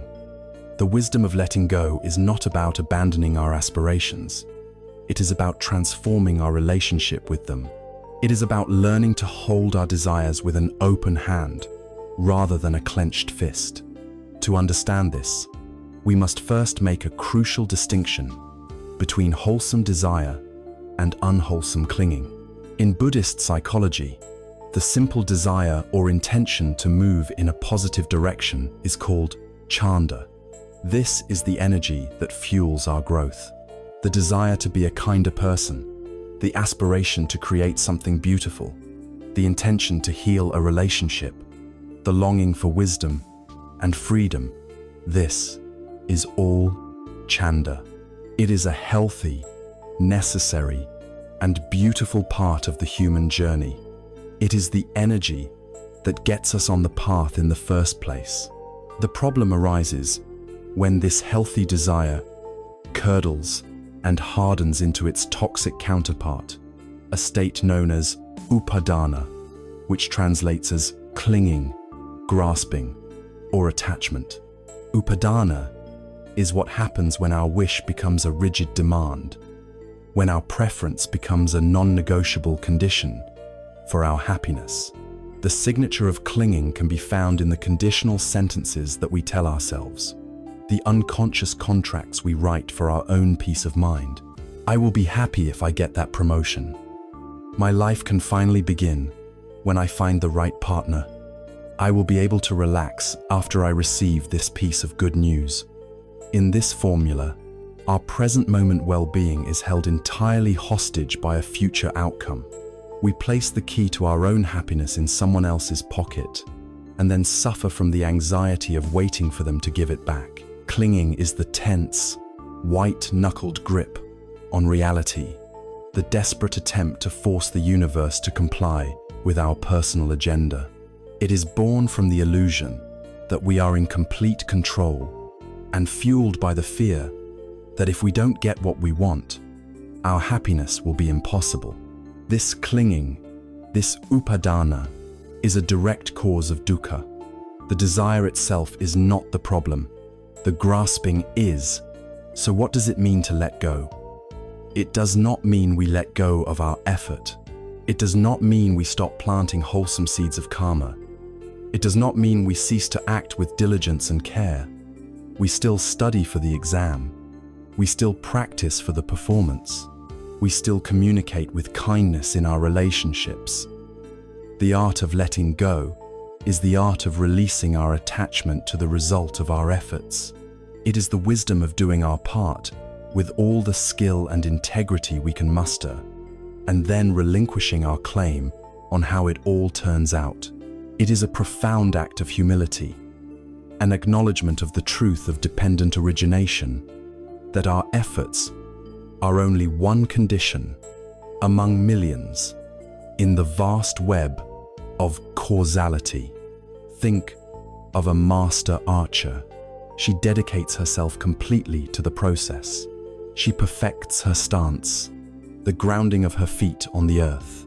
She refines her breath, making it smooth and steady. She hones her focus, her gaze fixed on the target. She puts all of her accumulated wisdom and skillful effort into the moment of release. But once the arrow has left the bow, her work is done. She lets it go. She cannot control the sudden gust of wind that might arise, or the slight, unseen imperfection in the arrow's fletching. She has done her part. The rest belongs to the vast interplay of causes and conditions. She watches its flight with calm attention, not with anxious craving. This is the posture of effort, without attachment. We pour our whole being into the quality of our actions in the present, and we release our tight-fisted control over the fruits of those actions in the future. There is a classic Zen story that beautifully illustrates this distinction between action and the burden of clinging. Two monks, an older one and a younger one, were on a pilgrimage. They came to a river where the ford was flooded with muddy water. A young woman in a fine silk kimono stood there, afraid to cross for fear of ruining her clothes. Without a word, the older monk hoisted her onto his back, waded across the river, and set her down gently on the other side. He then continued on his journey. The younger monk was scandalized. Their monastic vows strictly forbade them from touching a woman. For the next several hours, as they walked, the younger monk fumed in silence, replaying the scene in his mind, building a case against his companion. He was filled with judgment and indignation. Finally, unable to bear it any longer, he burst out, "How could you do that? You know we are forbidden to touch a woman, yet you picked her up and carried her across that river." The older monk looked at him with a calm, gentle expression. "My brother," he said softly, "I left that woman by the riverbank 2 hours ago. Are you still carrying her?" The younger monk was carrying the second burden. The older monk performed the action the first burden and then let it go completely. He was free. The younger monk, however, picked up the mental and emotional story about the action, the second, unnecessary burden of clinging and It was weighing him down long after the event was over. Our anxieties about the future, our desperate waiting for a particular outcome, are a form of this second burden. We are carrying the weight of a future that does not yet exist, allowing it to crush the vitality of our present. The practice of letting go can be embodied in the simple physical metaphor of the hand. Most of us go through life with a clenched fist. We are holding on tightly to our plans, our expectations, our identity, our grievances. A clenched fist is a posture of tension, of control, of resistance. And while it may feel strong, it is profoundly limited. A clenched fist cannot receive anything new. An open hand is the posture of letting go. It is a posture of allowing, of acceptance, of non-resistance. The open hand can still hold things, but it holds them lightly. It is ready to receive, and it is ready to release. You can try this now. Imagine the thing you are waiting for, the outcome you so desperately want. See it in your mind, and imagine you are holding it in a tightly clenched fist. Feel the tension in your fingers, your wrist, your forearm. Now, consciously, deliberately, and slowly, begin to open your hand. Feel the release of tension in your muscles. Let the object of your desire simply rest in your open palm. You are not throwing it away. You are not rejecting it. You are simply releasing the tension, the demand, the clinging around it. You are allowing it to be, without needing to possess it. This is the physical embodiment of moving from upadana to chanda. This practice ultimately comes down to asking ourselves one of the most powerful and liberating questions we can pose. Can I be okay, right now, in this moment, even if this situation never resolves in the way I want? This question is not a statement of pessimism. It is a courageous act of reclaiming your own well-being. It is untying the knot of conditional happiness. Every time you can answer, even with a flicker of sincerity, yes, even if the worst happens, I can still find a source of peace, a sense of presence, a way to be okay right now. You take your power back from the uncertain future and anchor it firmly in the undeniable reality of the present.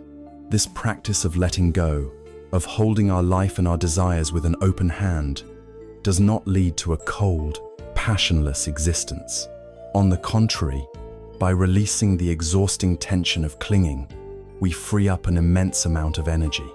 This energy settles into a state of profound mental balance, a quiet, unshakable peace that is not dependent on whether the waves are high or low. What is this state of sublime equilibrium that is born from the wisdom of the empty hand? This is the state of equanimity, when we have looked clearly at the nature of impermanence and have begun to practice the art of letting go, holding our desires with an open hand. An extraordinary state of mind begins to blossom. This state is the culmination of all our practice, the mature fruit that grows from the roots of our understanding. It is one of the 4 sublime states of heart, known in the Pali language as upekkha. This word is most often translated as equanimity, but it is a concept so profound that a single word can barely contain it. And it is crucial, from the outset, to understand what equanimity is not. It is not indifference. It is not apathy. It is not a cool, detached withdrawal from the world. Nor is it a form of emotional suppression where we numb ourselves to life's richness. These are states of closing down, of a heart that has become guarded and fearful. Upekkha is the opposite. It is a state of radical openness, of immense and unshakable balance. It is the capacity to keep your heart open to the whole of life, to its joys and its sorrows, its pleasures and its pains, without being thrown off balance. It is the quiet, spacious, and deeply caring presence that can hold all of life's contradictions without needing to pick a side. It is born from the wisdom that has seen through the games of hope and fear and has found a peace that is not dependent on circumstances. To understand equanimity in practice, it is helpful to look at the forces that constantly seek to disturb our inner balance. In the Buddhist teachings, these are known as the 8 worldly winds. They are 4 pairs of opposites that blow upon us throughout our lives, pushing and pulling our emotional state. The first pair is pleasure and pain. This refers not just to physical sensation, but to the entire spectrum of pleasant and unpleasant experiences that we are constantly seeking to gain and to avoid. The second pair is gain and loss. This is the realm of our possessions, our wealth, our status, our relationships, the things we acquire and the things that are taken from us. The third pair is fame and disrepute. This relates to our reputation, how we are seen by others, the praise we receive, and the criticism we endure. And the fourth pair is praise and blame, the explicit words of approval and disapproval that come our way. For most of us, our inner life is like a weather vane, spinning uncontrollably in response to these 8 winds. When the wind of praise blows, we are lifted up with pride. When the wind of blame blows, we are cast down into shame. When we experience gain, we are inflated with greed and excitement. When we experience loss, we are deflated by grief and despair. Our inner peace is entirely conditional, completely at the mercy of these external forces. Equanimity, upekkha, is the cultivation of an inner stability so profound that we can stand firm like a deeply rooted tree in the midst of all these winds. We can still feel them. Blowing equanimity is not numbness, but they no longer have the power to uproot us. We can receive praise without it solidifying into arrogance. We can hear blame without it crushing our spirit. We can welcome pleasure without desperately clinging to it, and we can bear pain without being destroyed by it. We are no longer a weather vane. We have become the mountain. Imagine a great, ancient mountain, standing on the earth for millennia. It has endured countless storms. Gale-force winds have howled across its slopes. Torrential rains have carved new pathways down its face. Lightning has struck its peaks, and heavy snows have covered it in a blanket of white. It has also basked in the gentle warmth of millions of sunrises. It has felt the soft touch of summer breezes. It has been a silent witness to the entire pageant of changing weather. Through it all, the mountain remains. It does not resist the storm. It does not try to hold on to the sunshine. It does not complain when it rains or become arrogant when the sky is clear. It simply allows the weather of the world to happen, to play across its surface, while its deep, rocky core remains unmoved, stable, vast, and present.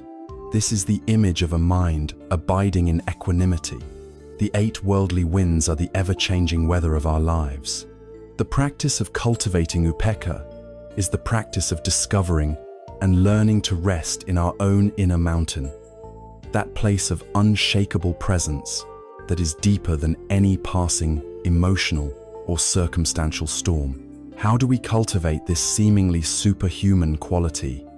The path to equanimity lies in the deep, contemplative understanding of karma and interconnectedness. A core practice is to reflect again and again on the truth that all beings, including ourselves and those we love most dearly, are the owners of their own actions and the heirs to the results of those actions. We can love, we can help, we can guide, we can support, we can offer our wisdom and our compassion without reserve. This is our karma, our skillful action. But we cannot walk another person's path for them. We cannot make their choices. And ultimately, we cannot shield them from the consequences that arise from those choices. This understanding is the key to freeing our love from the agony of attachment. It is particularly vital for parents, partners, children, and close friends. Our deep love for others often manifests as a desperate desire to control their lives, for their own good, to prevent them from making mistakes, to spare them from all pain. This desire, while born of love, is a source of immense suffering for us, and often for them as well. It leads to anxiety, frustration, and burnout. Equanimity teaches us to find the balance between compassionate engagement and wise non-interference. It allows us to offer our help freely and then to step back, trusting in the other person's capacity to navigate their own life, respecting their own karmic journey. Our love becomes more spacious, less anxious, and ultimately more helpful because it is not tangled up in our own need for a particular outcome. This state of profound balance is the gateway to the ultimate freedom. When our happiness is no longer dependent on praise, on gain, on pleasure, or on fame, we have achieved a form of wealth that can never be taken from us. We have found a source of peace that is not for sale, a stability that cannot be shaken by the market forces of the world or the shifting opinions of others. This is the unshakable deliverance of the heart that the Buddhist path points towards. It is not an escape from life, but a total immersion in it, an ability to participate in the dance of existence with grace, courage, and an open heart, precisely because we are no longer afraid of where our feet will land. But this profound state of inner balance does not mean we retreat into a passive state of inaction. The mountain, while stable, is still part of a living ecosystem. With a mind this clear and a heart this steady, we are, for the first time, in a position to act in the world with true wisdom and effectiveness. Our actions are no longer clouded by the fog of our own fears, biases, and cravings. So, from this centered place, how do we engage? How do we know when it is skillful to step forward and act, and when the wisest and most compassionate action is to remain still? This brings us to the very heart of skillful living, to the art of right effort. From the spacious, unshakable ground of equanimity, we are finally able to relate to the world with a clear mind and a steady heart. The frantic, reactive energy of the ego begins to settle, and a more wise and discerning force can emerge. But this does not mean we become inert. The spiritual path is not one of passivity. It is a path of engaged, intelligent, and compassionate action. This brings us to a crucial aspect of the Buddhist path, a principle that governs our energy and our will. It is called Samma Vayama, or right effort. And just like the other concepts we have explored, our modern understanding of effort can be a significant obstacle. We live in a culture that glorifies the grind, the hustle, the relentless push forward. Effort is often equated with force, with struggling against resistance, with the belief that more is always better. This approach, as many of us have experienced, is a direct path to burnout, anxiety, and a sense of constant, striving dissatisfaction. Right effort is a radical reimagining of what it means to try. The Pali word sama does not mean maximum, it means right, wise, skillful, or tuned. Right effort is not about pushing harder, it is about applying our energy in a balanced, precise, and intelligent way. It is the art of working in harmony with the laws of nature and the mind, rather than in opposition to them. It is the difference between a brute forcing a locked door and a locksmith who gently feels the tumblers and applies the perfect, subtle pressure to open it. This is the wise, sustainable energy that drives the entire journey of awakening. The classic framework for understanding right effort is a beautiful and comprehensive 4-part formula, a complete guide to mental hygiene. It describes the 4 great efforts we must undertake in the garden of our own mind. The first of these is the effort to prevent unwholesome states from arising. This is the wisdom of proactive prevention. It is the work of being a wise gatekeeper at the doors of our senses. We begin to learn, through mindful self-observation, what our triggers are. We notice that spending 30 minutes scrolling through social media news feeds often leaves us feeling agitated, envious, and inadequate. The right effort of prevention, then, is the conscious, gentle choice to limit that activity. We notice that engaging in gossip or complaining with a certain group of people reliably sours our mood and clouds our mind. The right effort of prevention is to skillfully steer conversations in a more positive direction or to politely excuse ourselves. This is not about avoidance, out of fear, but about wisdom, out of self-knowledge. It is the gardener who, knowing that rabbits like to eat his lettuce, makes the effort to build a fence around the vegetable patch before the rabbits arrive. He is wisely preventing the problem before it begins. The second great effort is to abandon unwholesome states that have already arisen. This is the wisdom of skillful intervention. Despite our best preventive efforts, the rabbits will sometimes get into the garden.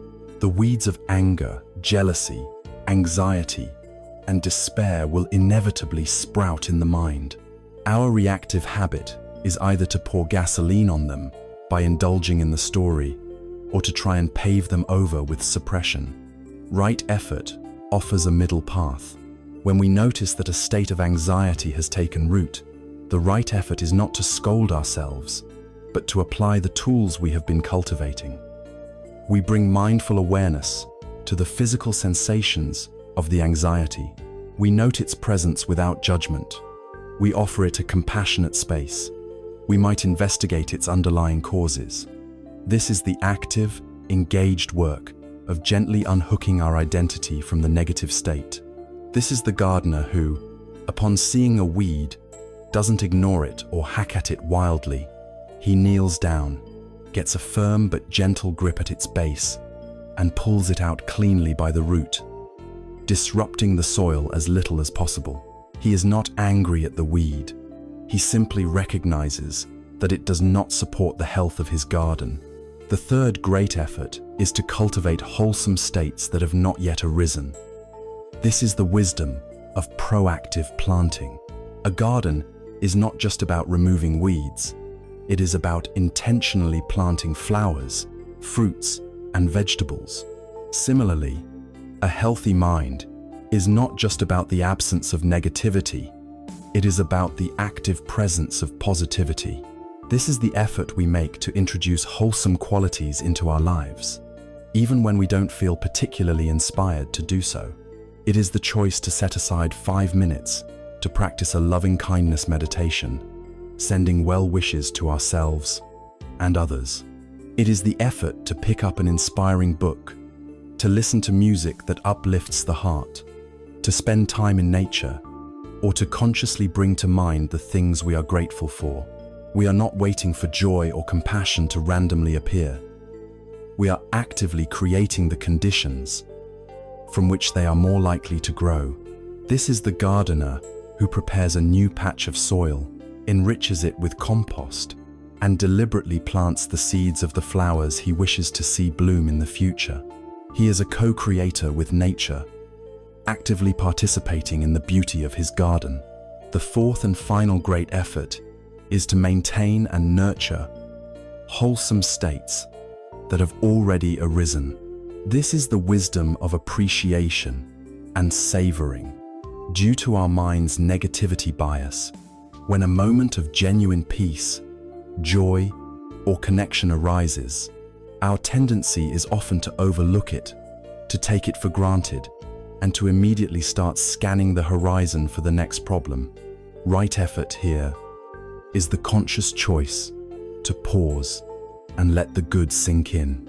When a moment of quiet contentment appears, the effort is to truly feel it, to appreciate it, to savor it like a delicious meal.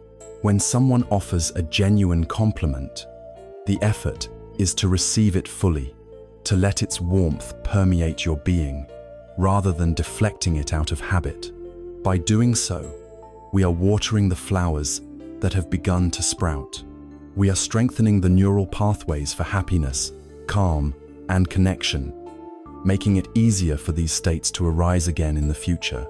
This is the gardener who, seeing that his seeds have sprouted, does not then ignore them. He makes the effort to give them the right amount of water and sunlight, to protect them, and to celebrate their growth. These four efforts, taken together, form a complete and dynamic system for mental and spiritual cultivation. The key to all four of these efforts is balance. And there is no better illustration of this than the story of a monk named Sona. Sona had been a wealthy and delicate musician before joining the Buddha's community, and he applied himself to the practice with a fierce, almost violent intensity. He practiced walking meditation so relentlessly that the soles of his feet became cracked and bloody. He pushed his mind to its absolute limit, yet he found no peace, only exhaustion and frustration. Discouraged, he thought of giving up and returning to his comfortable former life. The Buddha, knowing what was in Sona's mind, paid him a visit. "Sona," he began, "I understand you were a skilled sitar player before you became a monk. Is that so?" "Yes, Lord," Sona replied. The Buddha then asked, "Tell me, Sona, if the strings of your sitar were tuned too tightly, would it produce a beautiful sound?" "No, Lord," said Sona. "The strings would be harsh, and they would likely snap.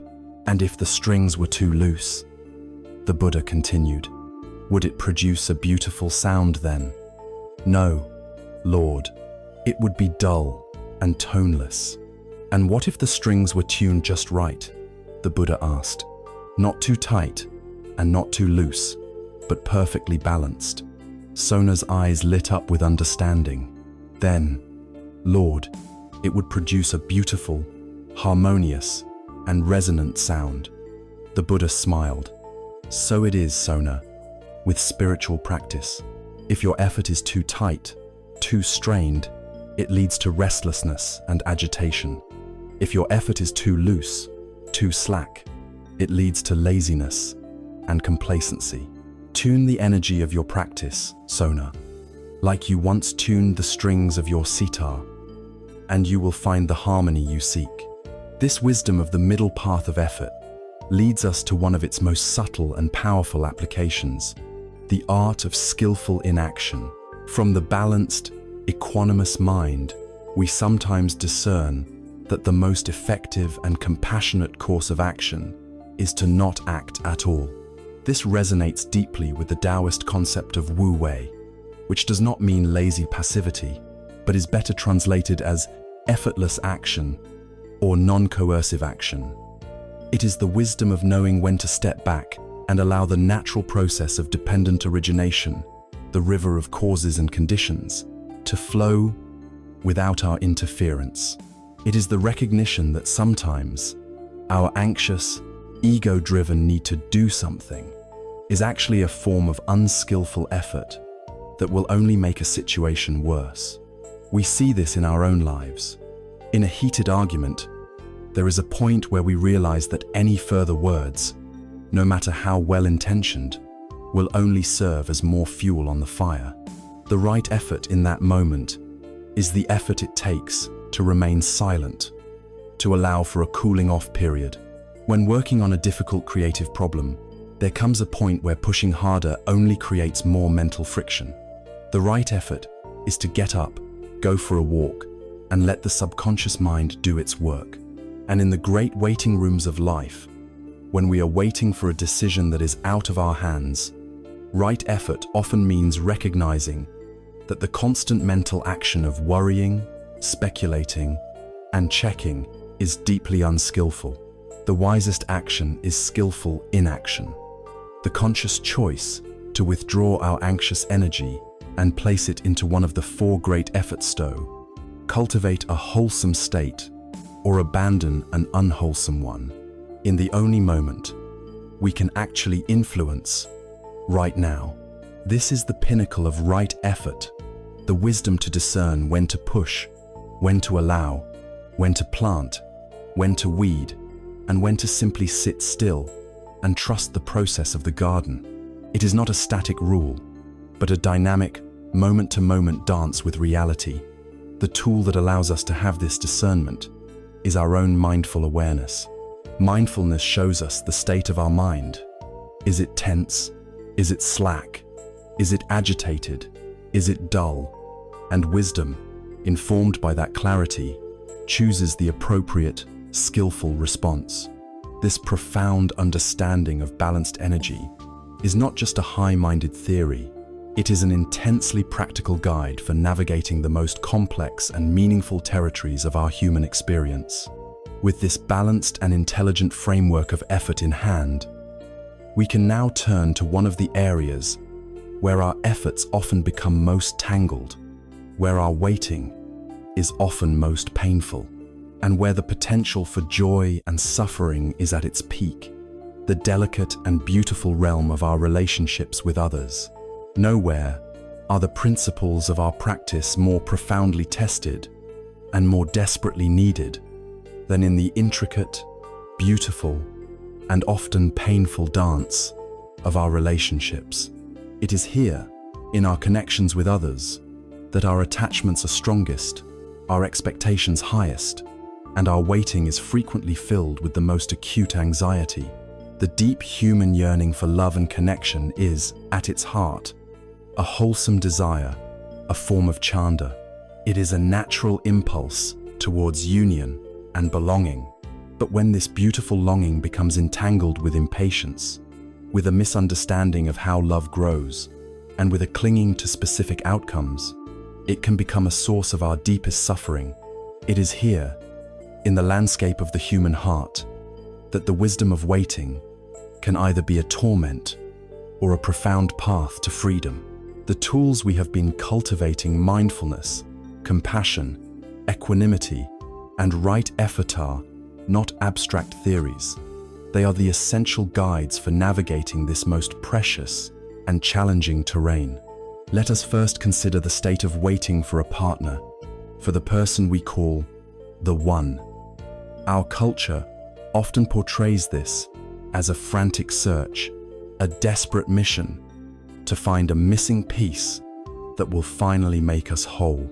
We feel a sense of lack, of incompleteness, and we project the responsibility for our happiness onto a hypothetical future person.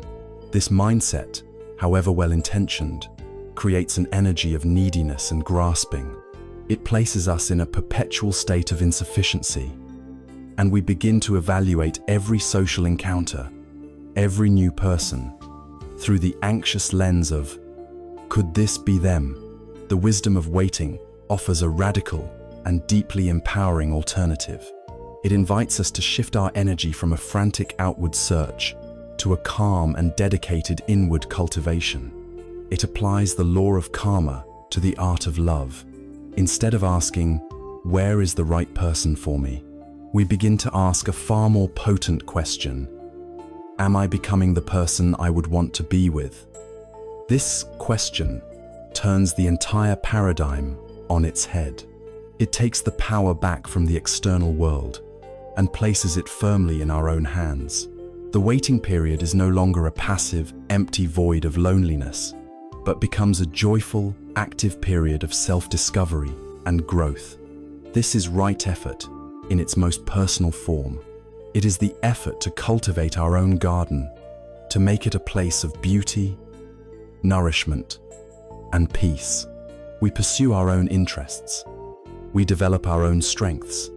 We clarify our own values. We learn to enjoy our own company. We practice self-compassion, learning to offer ourselves the kindness and acceptance we so desperately seek from another. we become whole, not by finding another person, but by finding ourselves. And a garden that is vibrant, healthy, and complete in itself naturally attracts bees and butterflies. One does not need to run around the world with a net. One simply needs to tend the garden. This is the karmic work of love. We become the person we wish to attract, and in doing so, we find that the waiting is no longer a state of lack, but a state of joyful becoming. Perhaps even more challenging is the state of waiting for a partner who is already in our lives to change. This is a subtle and pervasive form of suffering that plagues countless relationships. We wait for them to be more communicative, less angry, more ambitious, less anxious. We love them, but we are in love with a future, idealized version of them.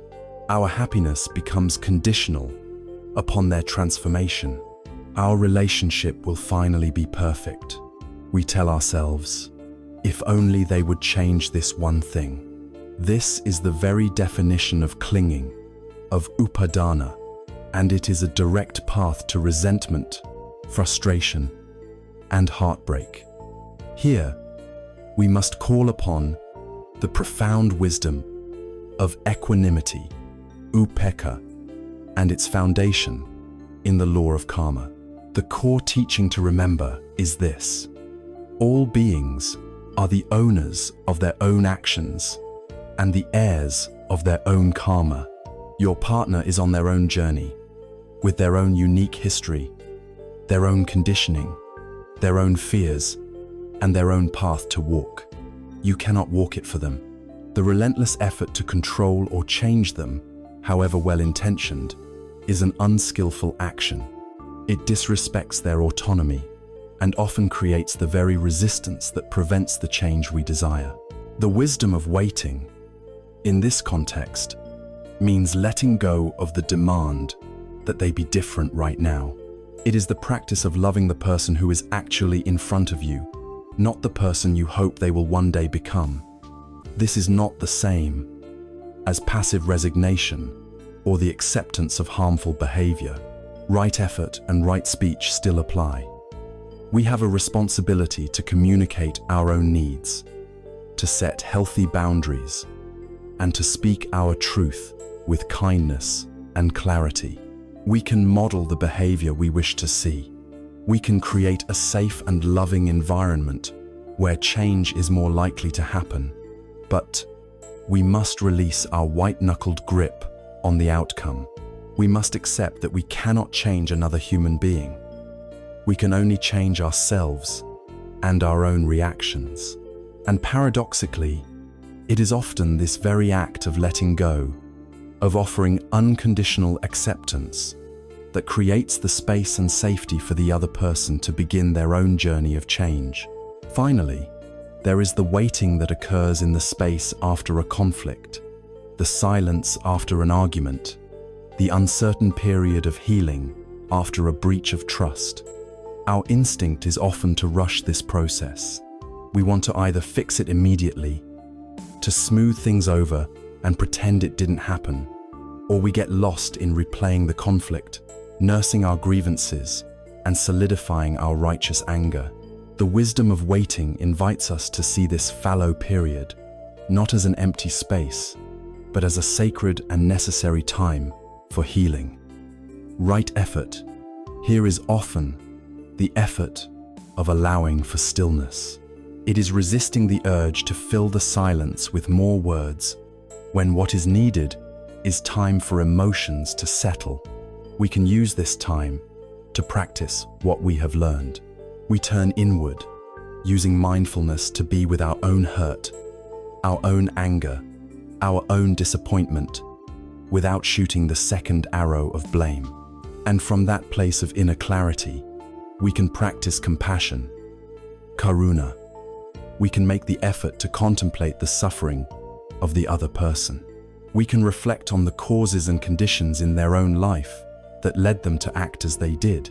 This doesn't excuse harmful behavior, but it humanizes the other person, moving us from a position of adversarial conflict to one of shared human fallibility. The ideal of a wise relationship is beautifully captured in the image of two trees growing side by side in a forest. They share the same soil, the same sun, the same rain. They grow tall and strong, each in their own unique way. One tree does not try to bend the other's branches into a shape it prefers. It does not criticize the way the other's leaves turn color in the autumn.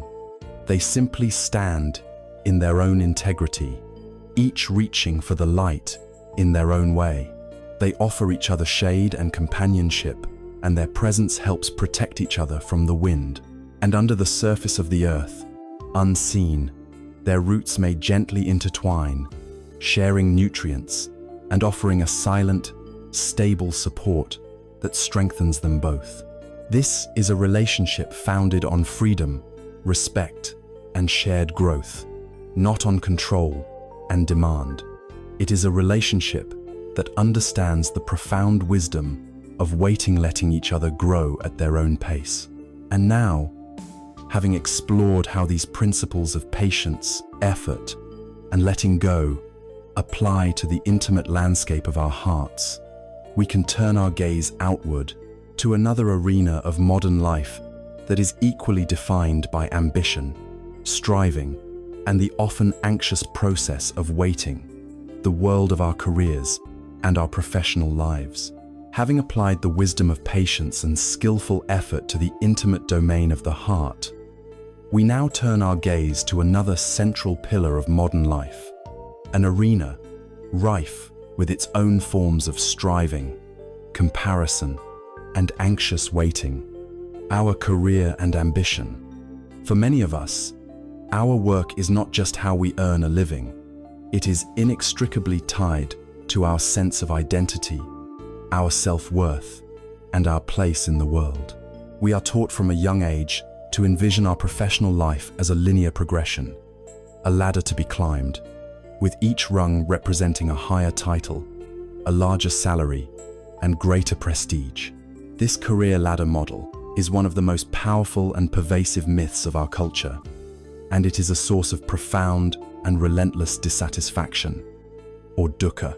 It is a framework that is fundamentally at odds with how life and our own inner development actually unfolds. This model is flawed because it ignores the truth of dependent origination. It fosters the illusion that a career is a solo performance, a direct result of our individual merit and effort, while blinding us to the vast, interconnected web of economic conditions, technological shifts, company politics, sheer luck, and opportune timing that shape our professional lives. It also fuels an insatiable clinging, an upadana, to external markers of success.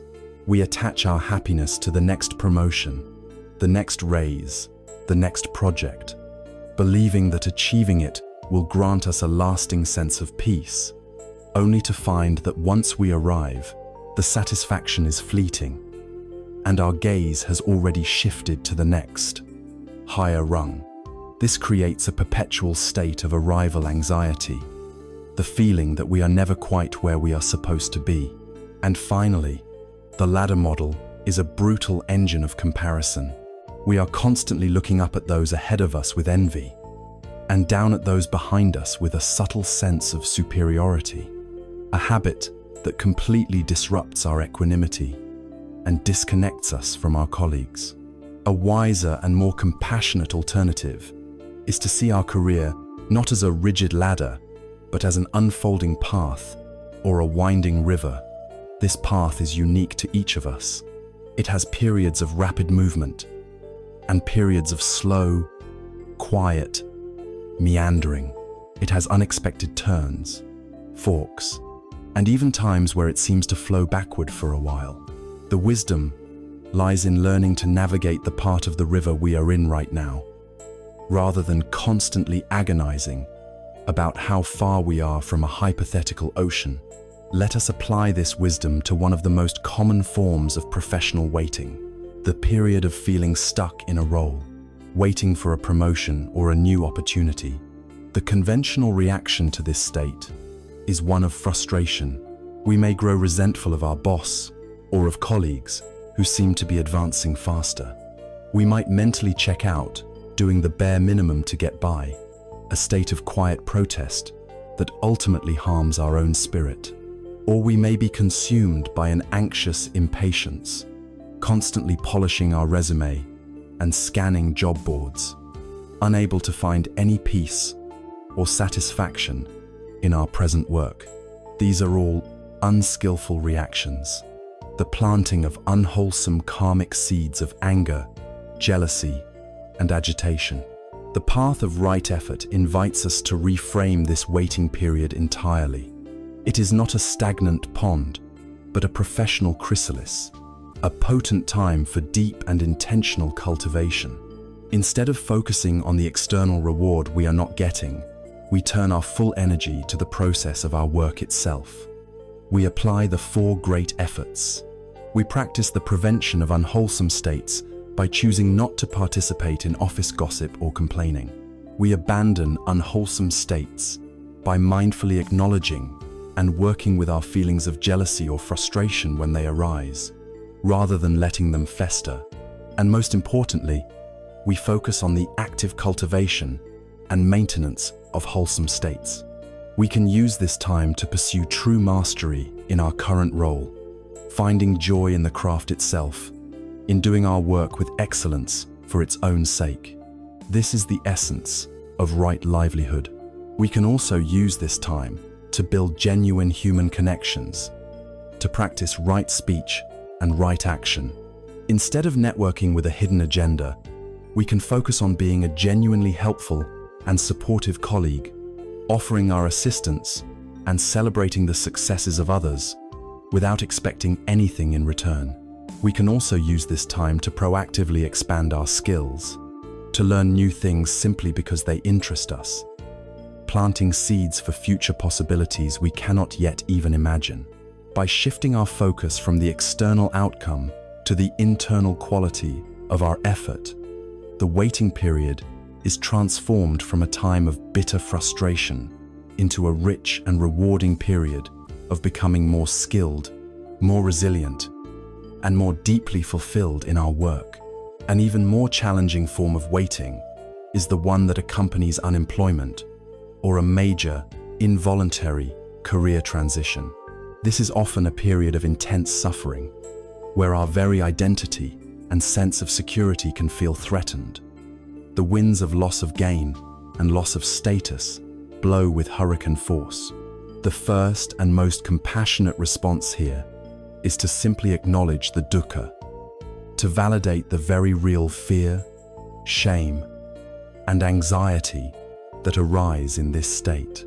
It is okay to feel scared and uncertain, but we must not let these feelings become our identity. The wisdom of waiting invites us to reframe this seemingly empty and terrifying void. This is not a personal failure. It is an enforced sabbatical, a system, mandated retreat. Life has, for a moment, cleared our schedule, freeing us from the daily grind and offering us a rare and precious opportunity to pause, reflect, and ask deeper questions. This is the time to apply the principle of right intention. Before rushing to find just any job to fill the void, we can use this space to ask ourselves what we truly want. What kind of work would align with our deepest values? What activities bring us a sense of purpose and meaning beyond a title or a paycheck? What kind of impact do we wish to have on the world around us? This period of waiting becomes a profound journey of self-inquiry, a chance to recalibrate our inner compass. While engaging in this deeper work, we must also apply right mindfulness to navigate the emotional challenges. This means maintaining a simple daily structure to prevent despair from taking hold. It means practicing meditation to manage the waves of anxiety. It means spending time in nature to reconnect with a reality larger than our own problems. And it means connecting with our community for genuine support, not just for job leads, This is the right effort of tending to the garden of our own heart and mind, ensuring it remains healthy and fertile. Even when the professional fields of our life lie fallow, the entire journey of a wise and fulfilling professional life can be understood through the parable of the master jade carver. A student is brought to the master's workshop and sees her standing before a large, shapeless, rough block of jade. The student asks, "Master, what beautiful sculpture will you make from this stone?" The master, without taking her eyes off the stone, replies, "I will not make anything. The sculpture is already here, inside the stone. My job is simply to remove the parts that are not the sculpture." For weeks, the master does not even pick up a chisel. She spends her time simply being with the stone, looking at it from every angle, feeling its texture, observing its natural lines, its colors, its internal flaws. She is not imposing her will upon the stone. She is listening to it, learning its nature. Then, when she finally knows the stone, she begins her work. Her work is not one of frantic, additive construction, but of slow, patient, and precise subtraction. With a small hammer and a fine chisel, she makes a gentle tap. A tiny chip of stone falls away. Then, another and another. Each action is deliberate, mindful, and guided by her deep understanding of the whole. She is not in a hurry. She is in a dance with the material. She is revealing the beauty that was already there. Our careers, our true vocation, our right livelihood is like the sculpture hidden within the rough stone of our lives. The pressures of society, the expectations of our families, our own fears and false ambitions, these are the excess parts of the stone that obscure the beautiful form within. The periods of waiting, of feeling stuck, of transition, and even of unemployment are not empty time. They are the moments of quiet observation, the times when we have the space to stop imposing our will and to start listening to the nature of our own stone. Our skillful effort is the patient and precise work of chipping away the things that are not our true path, a little bit at a time, until we reveal the work we were truly meant to do. This patient, respectful, and often subtractive process of revealing what is true is not only the key to a wise career, but also to one of life's most profound and challenging forms of waiting, the waiting for healing, for the slow restoration of a wounded body or a broken heart. We have explored the application of wisdom and patience to our inner lives, our relationships, and our ambitions. Now we arrive at a form of waiting that is perhaps the most challenging of all, for it touches upon our deepest vulnerability and our most profound attachments. This is the waiting for healing. It is the slow, often uncertain journey of recovery from an illness of the body, a wound to the spirit, or the deep ache of grief. In our modern world, which values speed, control, and productivity, we have become deeply uncomfortable with the process of healing.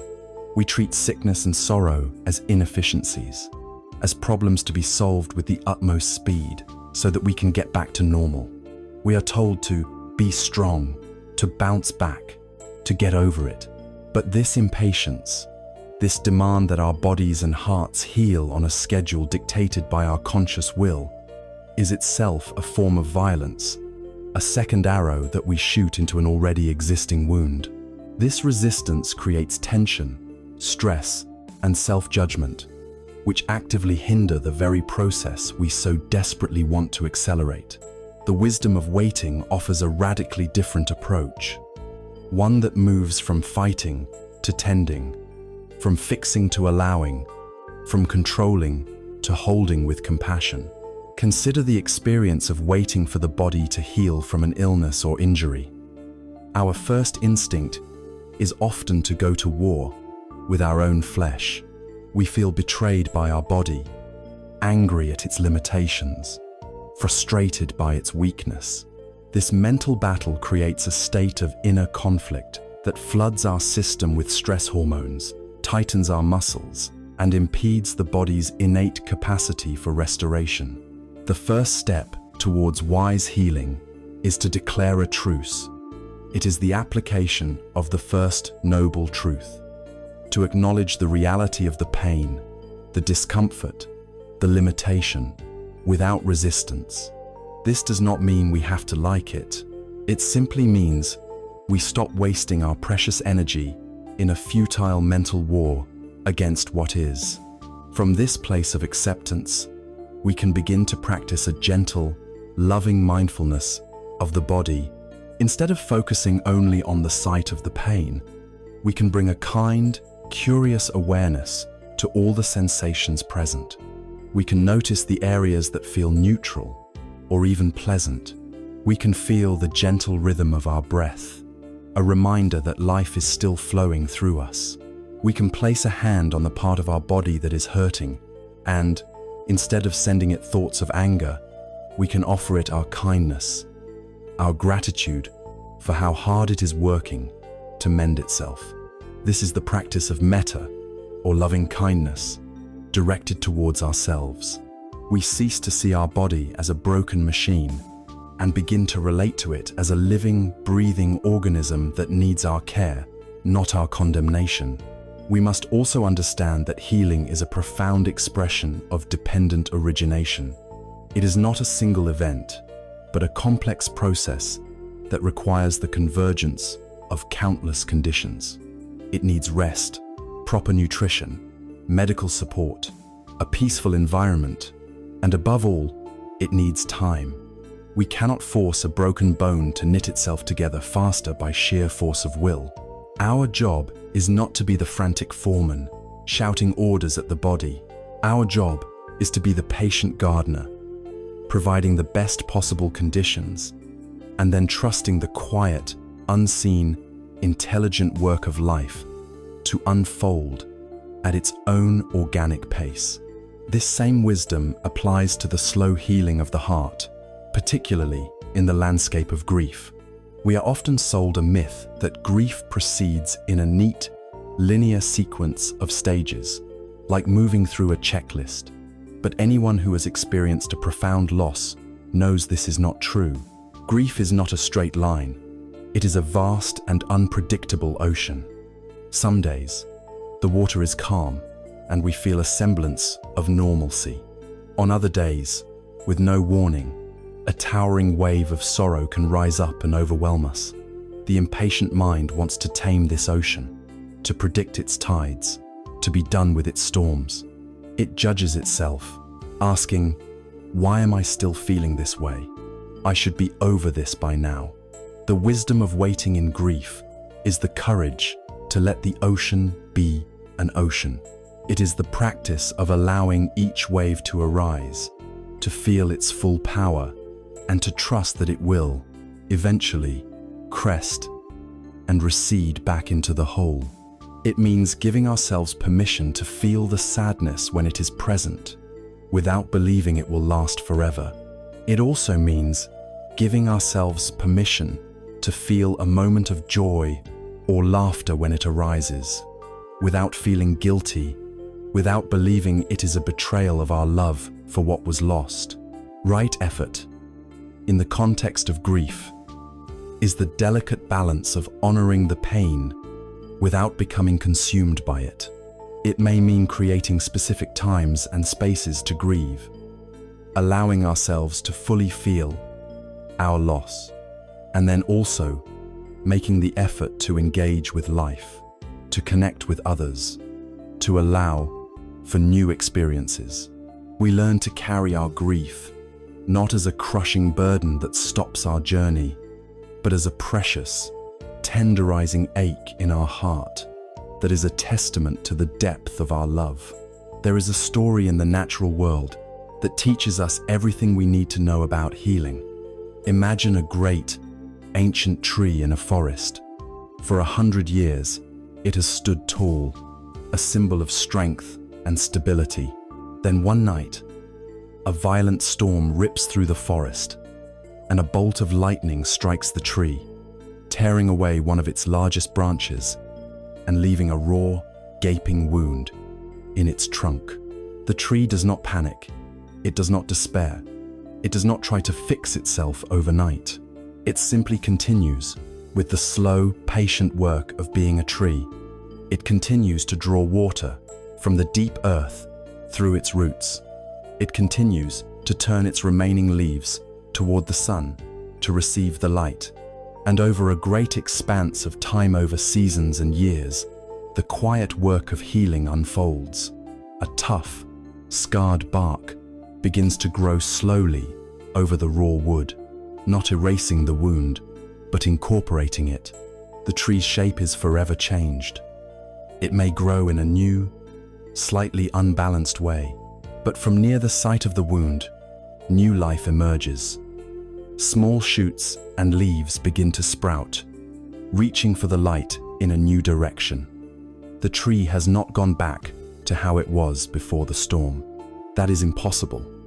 It has, instead, incorporated its wound into its own being and has found a new way to grow, a new way to live, scarred but whole, forever changed, but still vibrantly alive. Our bodies and our hearts heal in the same way. Healing is not a return to a previous unwounded state.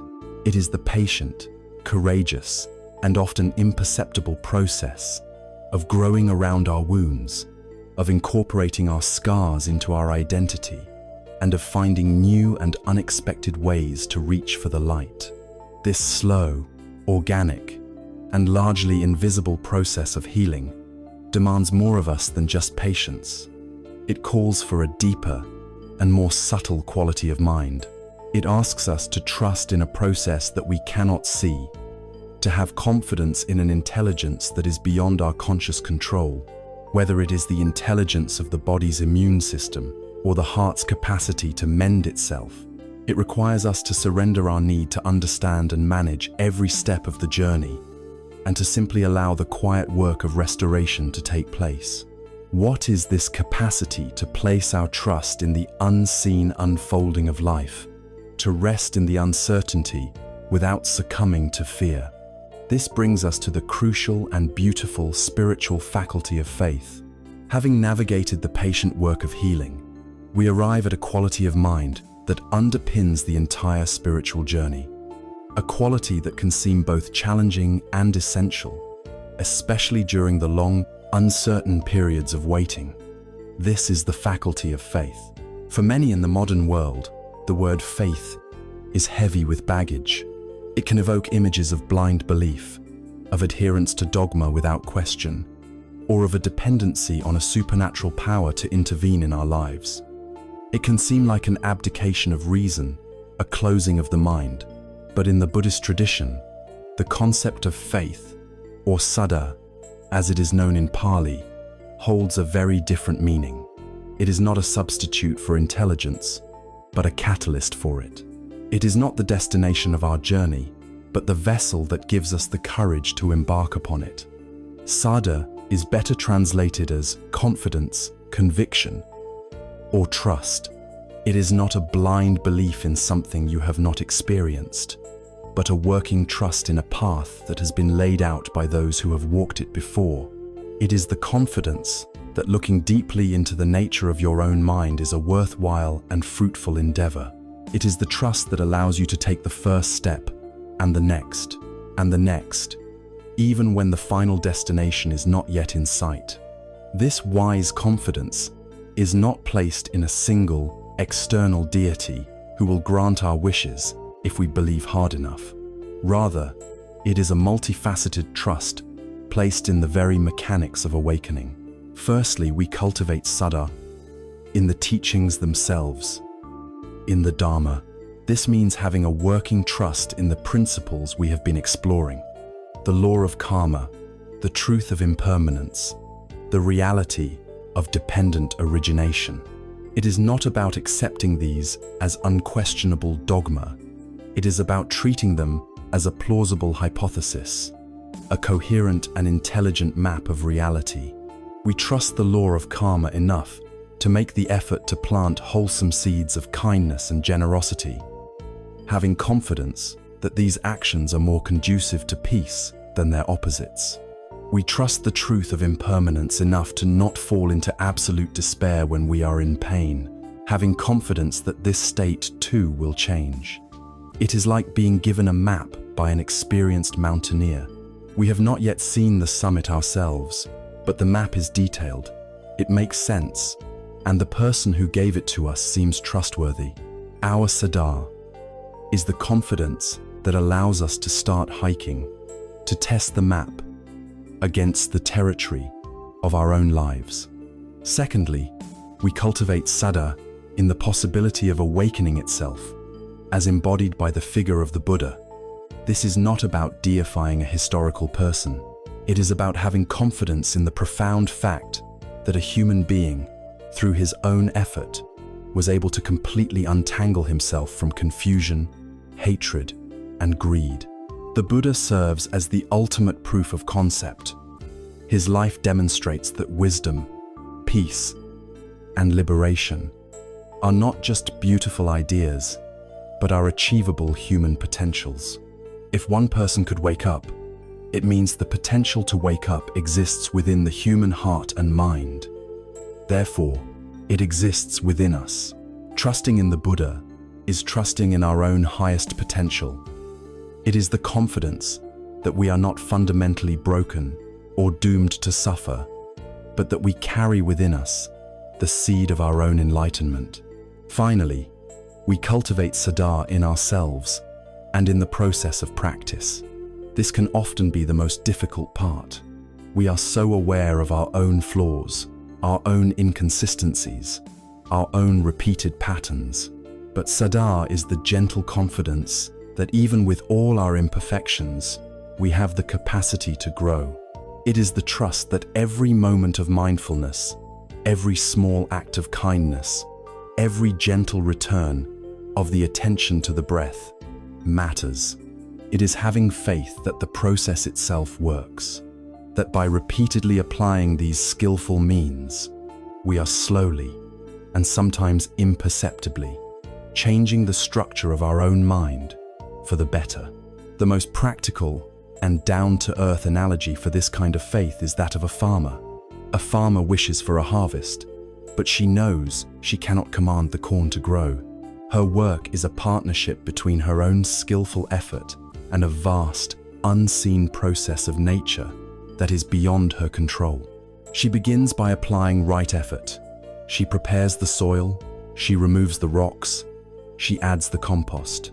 Then she performs her act of karma. She plants the seed. She provides the necessary conditions, offering water and protecting the soil. And then she must practice Siddha.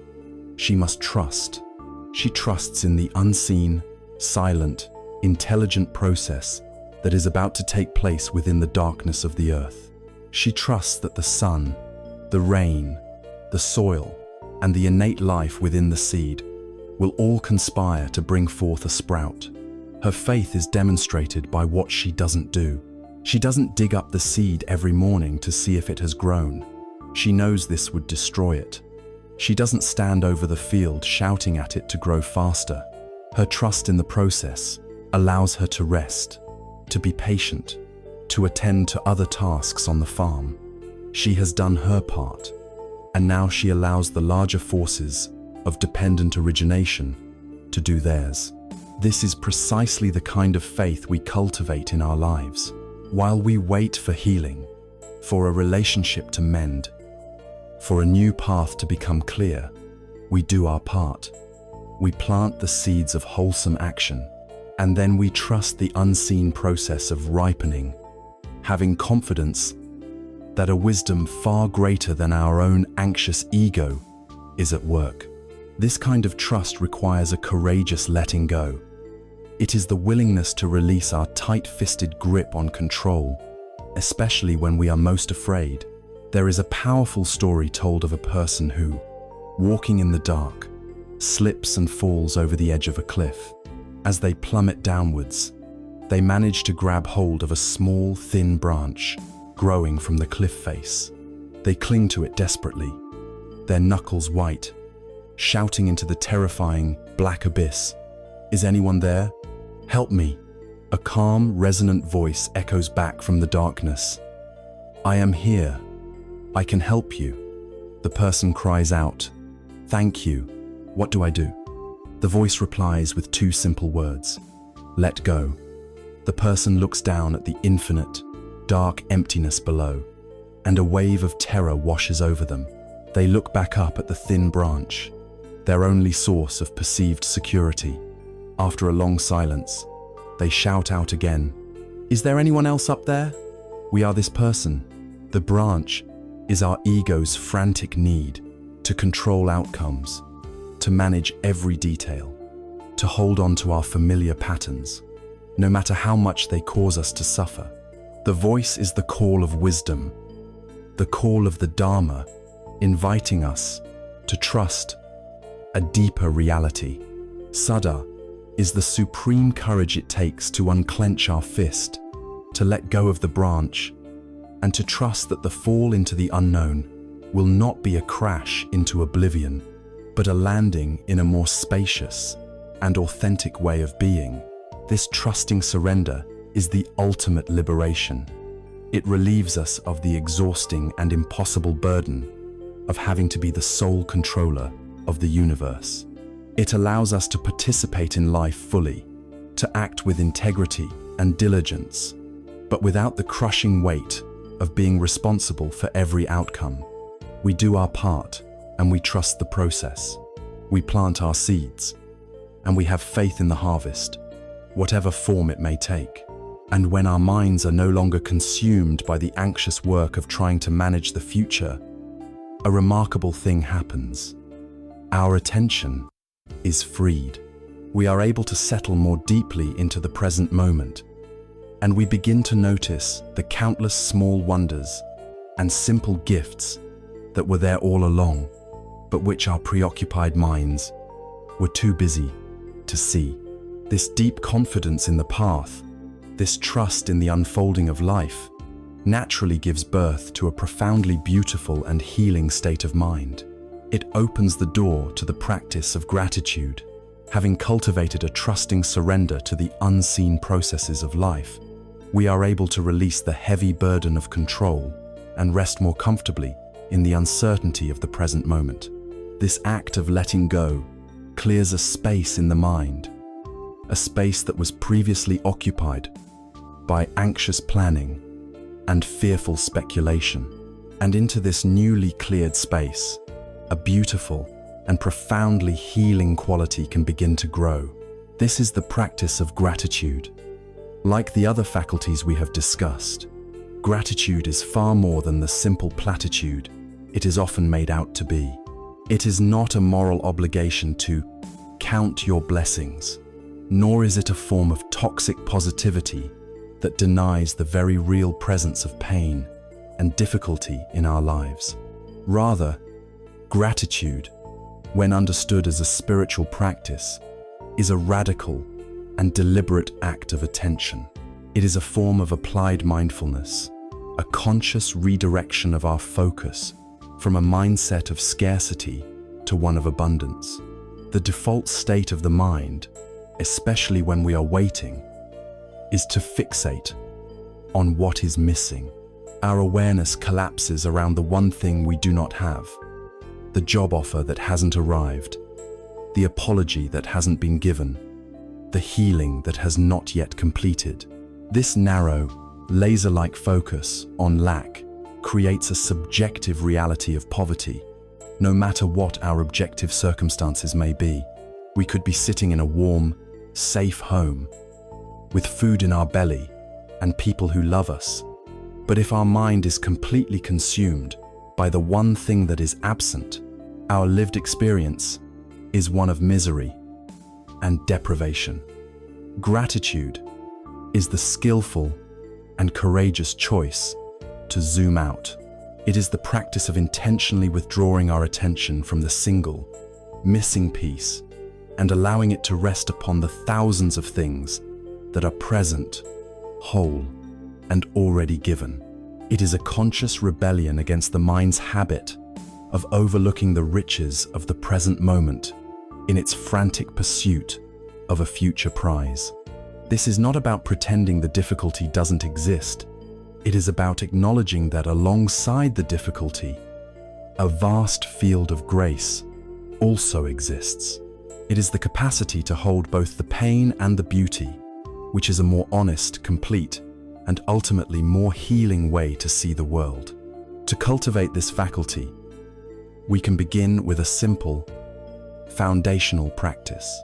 Each day, perhaps upon waking or before sleeping, we can make the conscious effort to name 3 to 5 things for which we are genuinely grateful. The key to this practice is specificity. A vague sense of gratitude for my family is good, but it remains an abstract concept. A specific moment of gratitude for the way my partner's eyes crinkled when they laughed at my joke this morning is far more potent. It brings the feeling into the body, into a lived memory. Instead of being grateful for my health in general, we can be grateful for the simple, miraculous fact that our lungs are breathing on their own, that our heart is beating steadily in our chest, that our legs have the strength to carry us across the room.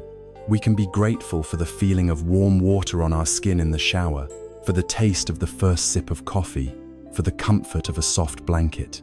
At first, this practice might feel mechanical, but with repetition, it begins to retrain the brain. We are literally carving new neural pathways, creating a mind that is conditioned to notice what is present and good, rather than one that is conditioned to scan for what is absent and wrong. From this foundational practice, we can expand our circle of gratitude to a second, deeper level. Gratitude for the mundane, for the things we take so completely for granted that they are essentially invisible to us. This is a profound contemplation of dependent origination in action. Can we feel a sense of gratitude for the chair that is holding our weight, and for the woodcutter, the designer, the factory worker, and the truck driver, who all played a part in its creation? Can we feel a flicker of gratitude for the light switch on the wall, and for the vast, unseen network of engineers, power lines, and power plants that allow it to function? Can we feel grateful for the simple, astonishing fact that we have clean water coming from a tap, a miracle that is not available to a vast portion of humanity? This practice dissolves our sense of isolated self-importance and connects us to the immense, interdependent web of life that supports our existence in every single moment. We realize we are the beneficiaries of countless seen and unseen acts of labor and grace. The third and most transformative level of this practice is what could be called alchemical gratitude, the practice of finding something to be grateful for within our difficulties. This is not about being grateful for a painful experience, but about having the wisdom to find the lesson or the opening that the painful experience has created. This is the practice of learning to be grateful for the waiting room itself. We can feel a sense of gratitude for the way a period of illness has clarified what is truly important in our lives. Stripping away the non-essential, we can be grateful for the way a professional setback has forced us to reevaluate our path and reconnect with our deeper values. We can even be grateful for the way a difficult relationship has served as a mirror, showing us our own triggers, our own attachments, our own areas for growth. This is not about putting a positive spin on tragedy. It is about recognizing that life, like a master craftsman, often uses the hardest, roughest tools to shape us into a more wise and compassionate form. The waiting room, which seems like a prison, is in fact a powerful classroom. It teaches us patience. It reveals our clinging. It forces us to slow down and be with ourselves. For these difficult but invaluable lessons, we can feel a profound and sober kind of gratitude. There is a powerful ancient story that speaks directly to this truth. A man lived his entire life as a beggar, sitting on the side of a road on an old wooden box, asking passers-by for a few coins. He was the very image of scarcity.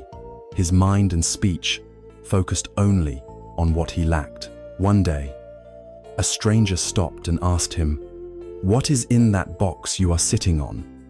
The beggar scoffed. "Nothing," he replied. "It's just an empty old box. I've been sitting on it for as long as I can remember." The stranger persisted. "Have you ever looked inside?" Annoyed, but also a little curious, the beggar found a way to pry open the lid of the old, weathered box. He looked inside and gasped. The box was not empty. It was filled to the brim with gold coins, precious jewels, and unimaginable treasures. For his entire adult life, he had been a beggar while sitting atop a source of limitless wealth. We are all this beggar. The box is the present moment. We sit upon it, day after day, year after year, often completely oblivious to the immense riches it contains. Our mind is out on the road, begging the future to give us a few small coins of happiness, a little bit of security, a promotion, a word of praise. The practice of gratitude is the act of stopping, turning our attention around, and finally looking inside the box. It is the discovery of the overlooked treasures of our immediate experience, the miracle of our own senses, the simple joy of being alive, the constant, silent support of the world around us. When we open this box, we realize that we were never truly impoverished. We were simply looking in the wrong direction. This practice is far more than a psychological trick to feel better. In the framework of karma, gratitude is a powerful, wholesome, mental action. It is the intentional planting of seeds of abundance, contentment, and joy in the garden of our mind. A mind that is habitually focused on what is good and present naturally creates a more positive inner environment. According to the law of causes and effects, this state of inner abundance is more likely to notice and attract further external conditions that support it. We begin to see opportunities where we once saw only obstacles. We notice the kindness of others where we once saw only neglect. We shift our entire energetic signature from one of needy scarcity to one of graceful sufficiency. This inner state of fullness creates a profound sense of peace. When the mind is no longer frantically chasing the future or bemoaning the present, it naturally settles. It becomes quiet, spacious, and calm. And in this inner quiet, we become far more sensitive. We can begin to perceive more subtle currents of information. Above the loud noise of our own striving and discontent, we can finally begin to hear the soft, clear, and unerringly wise voice of our own deep intuition. In the deep quiet that is born from a trusting and grateful heart, a new faculty of perception begins to awaken. When the clamor of our anxious striving dies down, when the noise of our fearful projections and impatient demands subsides, we are able to hear a more subtle sound, a voice that has been there all along, but was drowned out by the static of our own minds. This is the voice of intuition. It is the inner compass, the quiet, unerring sense of knowing that arises not from logical analysis, but from a place of deep, holistic presence. For many, intuition feels like a mysterious, almost magical power, but within the framework of our practice, it is understood as the natural functioning of a mind that has been cleared of its usual obstructions. It is the flowering of prajna, the Sanskrit word for a transcendent, non-conceptual wisdom. It is the wisdom that sees things as they truly are, free from the distortions of our personal desires and fears. In the long, uncertain corridors of waiting, this intuitive wisdom is our most trustworthy guide. The primary reason we cannot hear this inner guidance in our daily lives is because our minds are simply too loud. When we are faced with uncertainty, our mind becomes a crowded and chaotic marketplace of competing voices.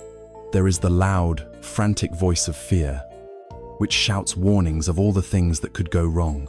It insists on immediate, often panicked, action to escape the discomfort of not knowing.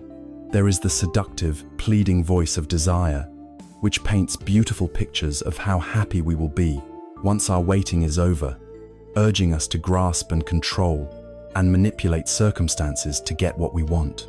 There is the stern, judgmental voice of societal expectation, reminding us of what we should be doing, how our lives should look according to an external blueprint. And there is the harsh voice of the inner critic, which uses the waiting period as evidence of our own inadequacy and failure. Amidst this cacophony, the quiet, steady voice of intuition has no chance of being heard. The practices we have been cultivating, mindfulness, letting go, equanimity, are not just about feeling better. They are the essential work of clearing this inner marketplace, of turning down the volume on the noise so that we can finally perceive the clear, subtle signal of our own innate wisdom. Learning to distinguish the voice of true intuition from the loud imposters of fear and desire is one of the most crucial skills we can develop. It requires a kind of inner connoisseurship, a patient listening to the quality and texture of our inner states.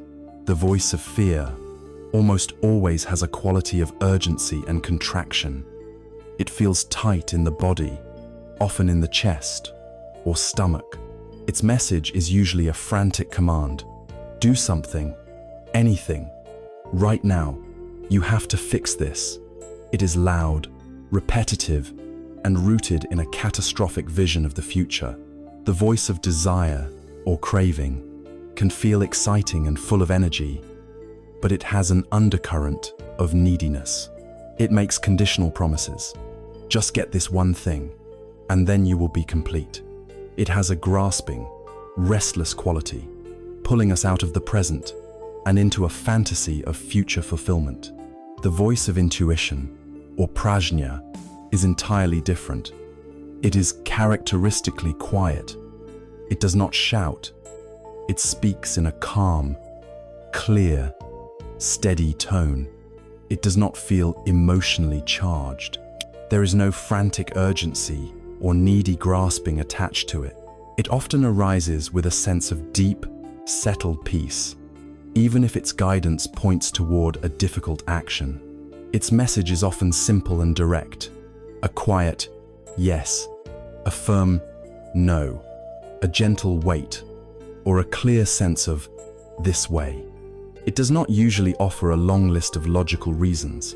It presents itself as a simple, self-evident knowing. Learning to discern this voice is a practice in itself, a practice of pausing when a strong impulse arises and asking, is this coming from a place of fear and contraction, or from a place of peace and spaciousness? The classic metaphor for this process is that of a lake. When the mind is agitated by the winds of wanting and fearing, it is like a lake whipped up by a storm. The surface is choppy and turbulent. The water is filled with stirred-up sediment and mud. In this state, the lake's surface can only reflect a broken, distorted, and unreliable image of the sky above. And because the water is murky, you cannot see into its depths. You cannot see the fish, the plants, or the rocks on the bottom. This is the ordinary, agitated mind, unable to see reality clearly, and unable to know its own true nature.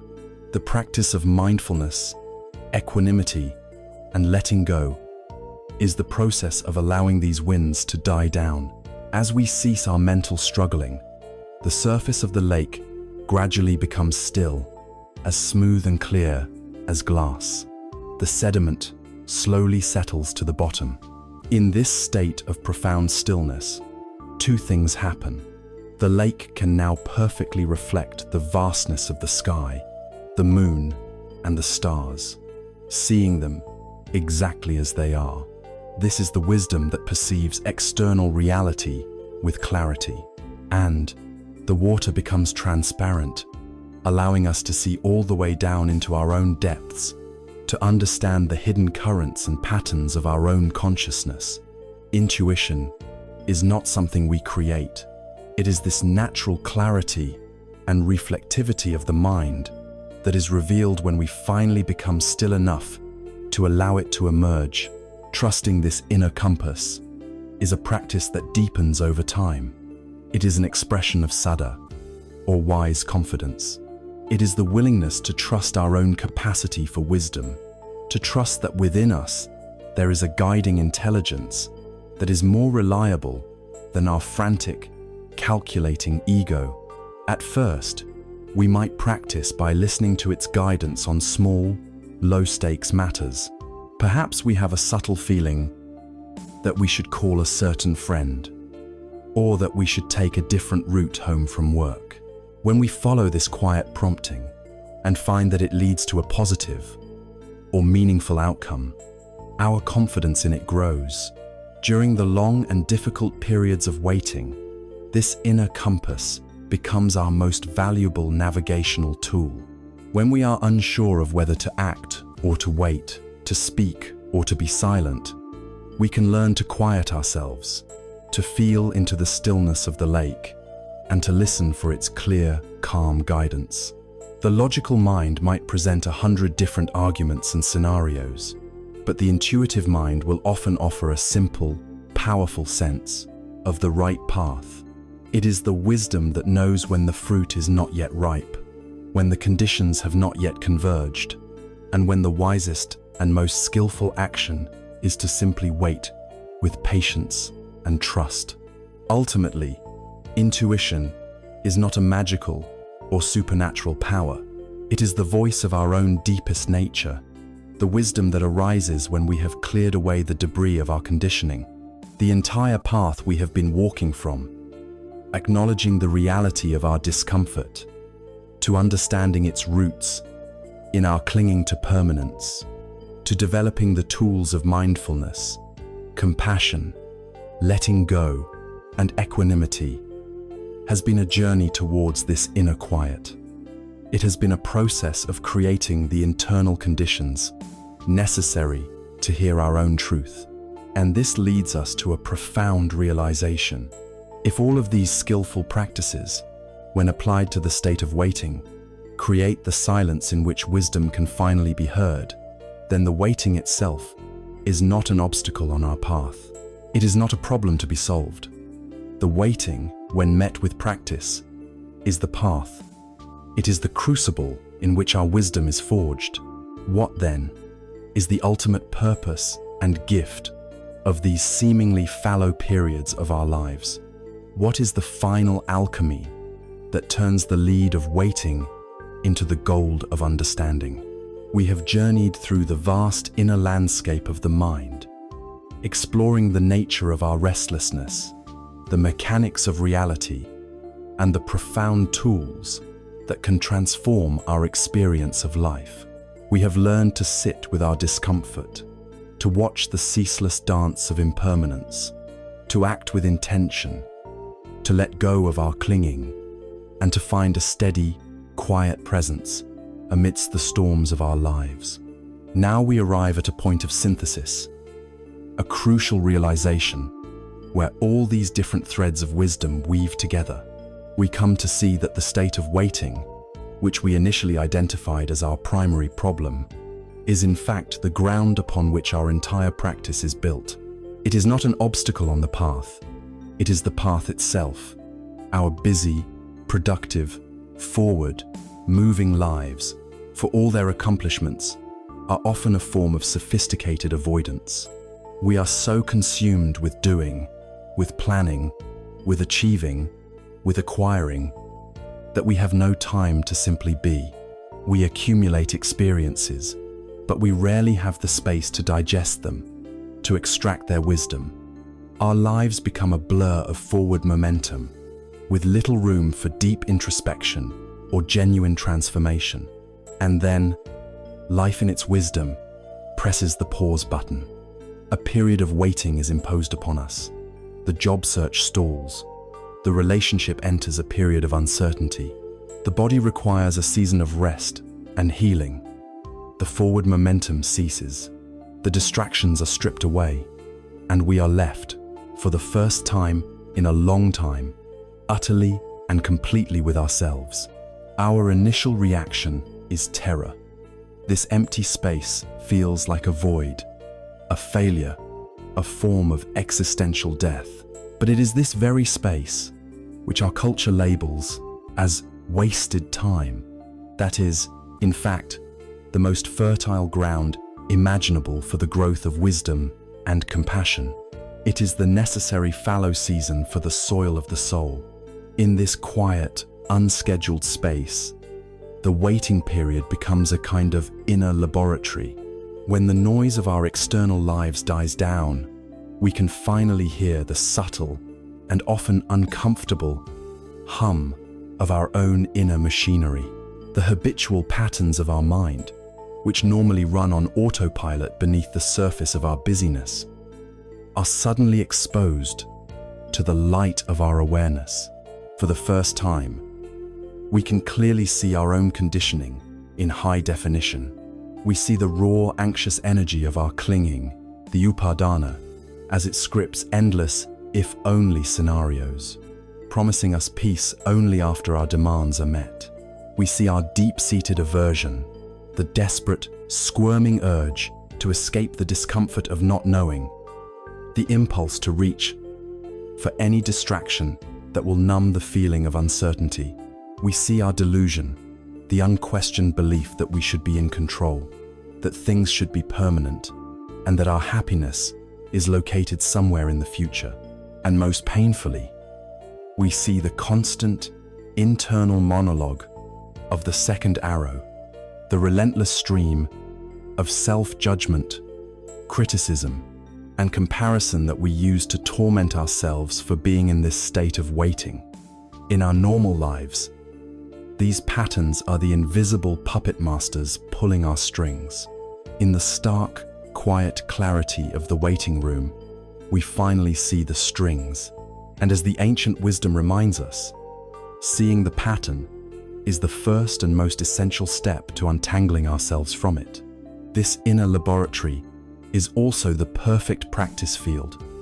It is the real-world gymnasium where all the abstract concepts and tools we have been learning are put to the ultimate test. It is here that theory becomes embodied, experiential wisdom. The raw discomfort of waiting is no longer just a problem. It is a direct, visceral experience of dukkha, which we can now meet with the newfound skill of mindful acceptance rather than blind resistance. The agonizing uncertainty of the outcome is no longer a personal failure. It is a direct, moment-to-moment lesson in Anicca and Dependent Origination, teaching us about the fluid, uncontrollable nature of reality in a way no book ever could. The intense, primal urge to control the timeline, to force a result, becomes the perfect opportunity to consciously practice the art of letting go, to feel the tension of the clenched fist, and to deliberately, mindfully, open our hand. The emotional roller coaster of hope and despair becomes the training ground for cultivating equanimity, for learning to find our center amidst the 8 worldly winds. The choice we face in every memento, either spiral into anxious rumination, or to gently return our attention to the breath, becomes a direct and practical application of right effort. The entire experience, in all its difficulty and grace, is held within the spacious, non-judgmental container of mindfulness. We come to a profound realization: waiting is not an interruption to our spiritual practice. Waiting is our spiritual practice in its most concentrated, challenging, and potent form. Every conscious, patient breath we take while we wait is a moment of deep practice. Every time we choose compassion for ourselves in a moment of frustration, we are deepening our wisdom. The the waiting itself becomes our most intimate and demanding teacher. The mysterious and beautiful process that unfolds within us during these periods of waiting is perfectly mirrored in the natural world by the metamorphosis of a butterfly. A caterpillar's life is one of constant, linear activity. It is a life of doing, crawling, eating, growing, moving forward. It is relentlessly productive. Then, at a certain point in its development, an inner imperative calls it to stop. It finds a safe place, hangs upside down, and sheds its skin to become a chrysalis. To an outside observer, this chrysalis stage looks like a complete cessation of life. It is still, dormant, and sealed off from the world. It looks like the very definition of being stuck. It is a period of profound waiting, but inside that still, silent shell, the most radical transformation imaginable is taking place. The very form and structure of the caterpillar is dissolving into a kind of chaotic, nutrient-rich soup. It is a process of complete and utter dissolution, and from that apparent chaos, a new organizing principle begins to work its magic, rearranging that elemental material into something entirely new. The delicate wings, the intricate antennae, the transformed body of a butterfly. This incredible feat of creation is not possible while the caterpillar is busy crawling and eating. It requires the stillness, the enclosure, the apparent inactivity of the chrysalis. Without the waiting, there can be no wings. Our periods of waiting are our chrysalis. They are the sacred, necessary pauses in which the old, limited structures of our ego, our beliefs, and our identity are given the chance to dissolve, creating the space for something new, more beautiful, and more free to emerge. It is an alchemical process, one that has the power to turn the dull, heavy lead of our frustration and fear into the shining gold of genuine wisdom. This understanding brings us to the precipice of a final, paradigm-shifting question. We began this entire journey with the goal of finding better ways to endure waiting, so we could finally get to our desired destination. But if we have now seen that the waiting itself is the most fertile part of the journey, that the chrysalis is where the transformation happens, then what does that reveal about the butterfly? What does this say about the very nature of the destination we have been so desperately striving for? This question invites us to challenge our most fundamental assumption and to inquire into the true object of our desire. We have come to a profound turning point in our journey. We began by examining the pain and anxiety of waiting. We then explored the deep, transformative practices that can turn that waiting from a prison into a classroom, a crucible in which wisdom, patience, and compassion are forged. We have learned to be with our discomfort, to see the impermanent nature of our reality, to plant seeds of skillful action, to let go of our clinging, to find balance in the storm, and to listen to the quiet voice of our own intuition. We have come to see the waiting period, not as a problem, but as a sacred space for growth. Now, armed with this understanding, we are ready to ask the most radical and penetrating question of all, a question that has the power to dismantle the entire structure of our striving and suffering. The question is this: what are you actually waiting for? On the surface, the answer seems obvious. You are waiting for the job offer to land in your inbox. You are waiting for the test results from the doctor. You are waiting for your partner to come home. You are waiting for the loan to be approved. You are waiting for inspiration to strike. These are the first-level objects of our desire, the concrete, external events that we believe stand between us and a state of peace. But we must look deeper. The spiritual path is a journey of ever-deepening inquiry. So, let us ask the next question. Let's say the job offer arrives. What will that give you? Perhaps the answer is, It will give me more money and a sense of accomplishment. And what will more money and a sense of accomplishment give you? Perhaps a feeling of security and the respect of my peers. And what will a feeling of security and respect give you?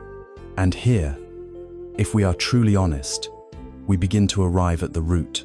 We arrive at words like peace of mind, happiness, contentment, a feeling of being okay, freedom from anxiety, Einsicht. This is the great discovery. We are never, ever, truly waiting for an external object or event. We are waiting for the feeling that we project onto that event.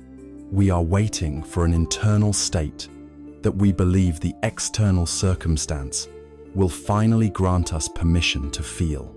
We have been conditioned to believe that feelings like peace, joy, love, and security are properties of external things, like the color or weight of an object.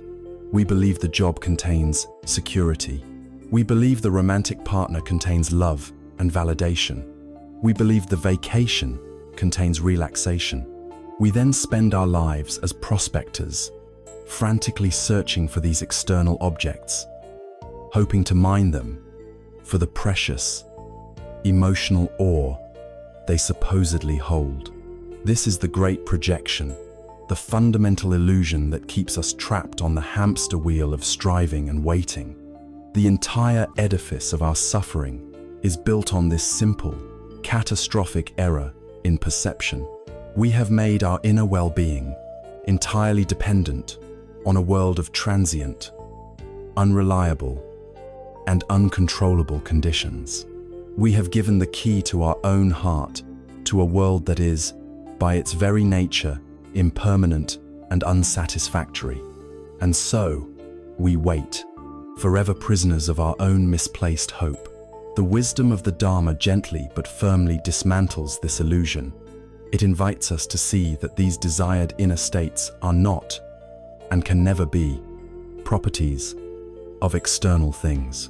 The truth of dependent origination shows us that the job, the relationship, the money are all just dependently arisen phenomena, temporary collections of causes and conditions, empty of any inherent, independent nature. How can a temporary, conditioned phenomenon provide a permanent, unconditional state of peace? The truth of impermanence, Anicca, shows us that even if we get what we want, the pleasant feeling it provides is also just a fleeting cloud in the sky of our mind. The thrill of the new job fades. The initial ecstasy of a new romance settles into something different. The joy of the achievement passes. No external event can provide a lasting state of happiness, because both the event and the happiness are, by their very nature, impermanent. To believe otherwise is to set ourselves up for an endless cycle of desire, temporary satisfaction, and inevitable disappointment. We are like a thirsty person in a desert, chasing a beautiful, shimmering mirage. It promises everything we want. It promises water, relief, salvation. We run towards it with all our energy, our hearts pounding with a mixture of hope and desperation. But when we finally arrive at the spot where it appeared to be, we find nothing but more hot sand.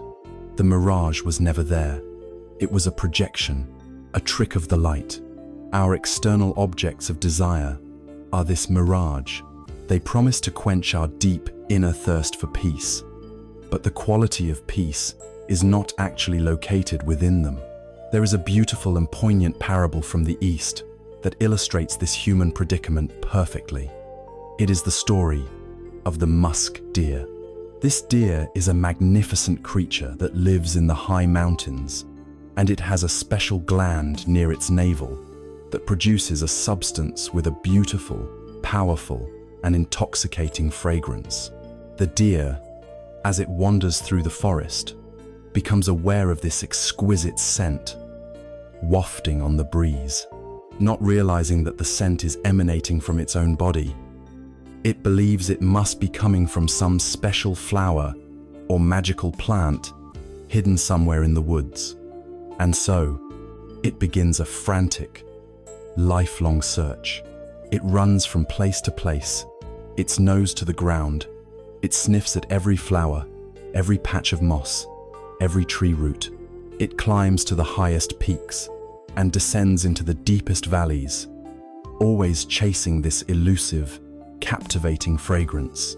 It grows exhausted, frustrated, and bewildered, spending its entire life in a desperate search for the very treasure that it was carrying within itself from the moment of its birth. We are this musk deer, the beautiful scent of peace, joy, contentment, and love is the very essence of our own true nature, the natural fragrance of a mind that is calm, clear, and aware. But we do not recognize this. We believe this scent must be located out there. So we embark on our own frantic search. We chase after achievements, relationships, possessions, and experiences, hoping that one of them will finally be the source of the fragrance we seek. We spend our lives waiting, striving, and searching outside of ourselves, never realizing that the thing we are looking for is the very ground of our own being. This realization is the turning point that can end the search forever. If the peace, security, and love we seek are not external objects, but internal states, then a breathtaking possibility opens up to us. We do not have to wait for the world to change in order to experience them. We can learn to cultivate them directly, right here, right now, regardless of our external circumstances. This is the ultimate application of right effort. Instead of waiting for a job to provide you with a feeling of security, you can practice cultivating the unshakable inner security of upekkha, the equanimity that is not disturbed by gain or loss. This is a security that no economic downturn can ever touch. Instead of waiting for another person to give you a feeling of love and validation, you can practice metta, or loving kindness, for yourself. You can learn to be your own best friend, to offer yourself the compassion you seek from others, and to connect with the boundless well of love that exists in your own heart, independent of anyone else's approval. Instead of waiting for a great achievement to give you a sense of worth, you can find the unconditional self-worth that comes from recognizing your true nature as the spacious, silent awareness in which all experiences arise and pass away. This awareness is already whole, already complete, and its value is not measured by accomplishments. This changes the entire game of waiting. The wait is no longer a period of desperate lack. We can still walk towards our goals, but we do so with a newfound sense of freedom and lightness. We are no longer a thirsty person dragging ourselves through the desert towards a mirage. We are a traveler who has found a spring of fresh water within our own heart. We can drink from it whenever we wish. Now, the journey to the next oasis is no longer a matter of life and death. It becomes a choice, a joyful exploration, because our fundamental thirst has already been quenched. The great search ends, not when the external object of our desire finally arrives, but in the moment we realize we never needed it for our happiness in the first place. The waiting ends, not when the world rearranges itself to our satisfaction, but when we cease to give it the power to determine our inner state. We have been waiting for a permission slip from the world to finally be at peace. This insight is the realization that you can write your own permission slip. You have always had that power. And so, if the destination we were so frantically striving for is already here, contained within the nature of our own mind, what does this mean for our sense of arrival? If we stop waiting, if we stop searching, where do we find ourselves? This brings us to the final, beautiful, and liberating conclusion of our journey. We have traveled to the very heart of our own longing. We began with a simple, universal experience, the pain of waiting for something we desperately want. We believed our suffering was caused by the absence of an external thing, a person, a job, a particular outcome. We then embarked on a journey of deconstruction, taking apart the very object of our desire, only to discover that we were not waiting for the thing itself, but for the feeling of peace, happiness, or security that we had projected onto it. And in our most recent step, we came to the astonishing realization that these precious inner states are not contained in any external prize, but are the very nature of our own minds when they are calm, clear, and present. This insight is the key that unlocks the final door. It is the understanding that brings the entire, frantic, outward search to a sudden, quiet, and conclusive end. The moment we stop believing that our peace is located out there, in the future, the entire structure of waiting, with its foundation of lack and its architecture of anxiety, collapses. The waiting is over, not because the world has finally rearranged itself to please us, but because we have withdrawn our demand that it do so. We have come home, but what does this end of waiting look like? Does it mean we become inert, that we cease to act or to live in the world? On the contrary, there is a famous Zen teaching that perfectly describes this profound transformation. It says, "Before enlightenment, chop wood, carry water. After enlightenment, chop wood, carry water." Before this realization, the ordinary activities of our lives are performed with a mind that is somewhere else. While chopping the wood, we are thinking anxiously about the difficult task of carrying the heavy buckets of water. Our mind is in the future, consumed by the next task. The chopping is a chore, a means to an end, imbued with a subtle feeling of resistance. While carrying the water, we are not feeling the pull of the buckets in our arms or the earth beneath our feet. We are lost in thought about what we will cook for dinner, or we are replaying a past argument, or we are worrying about tomorrow. Our body is on the path, but our mind is anywhere but here. Our entire life is lived as a series of prerequisites for a future happiness that never quite arrives. We are always waiting for the current task to be over so we can get to the next one, believing that peace lies somewhere on the other side of our to-do list. After the realization, the external activities of life may be identical. We still have responsibilities. We still chop wood. We still carry water. But the inner quality of our experience is revolutionized.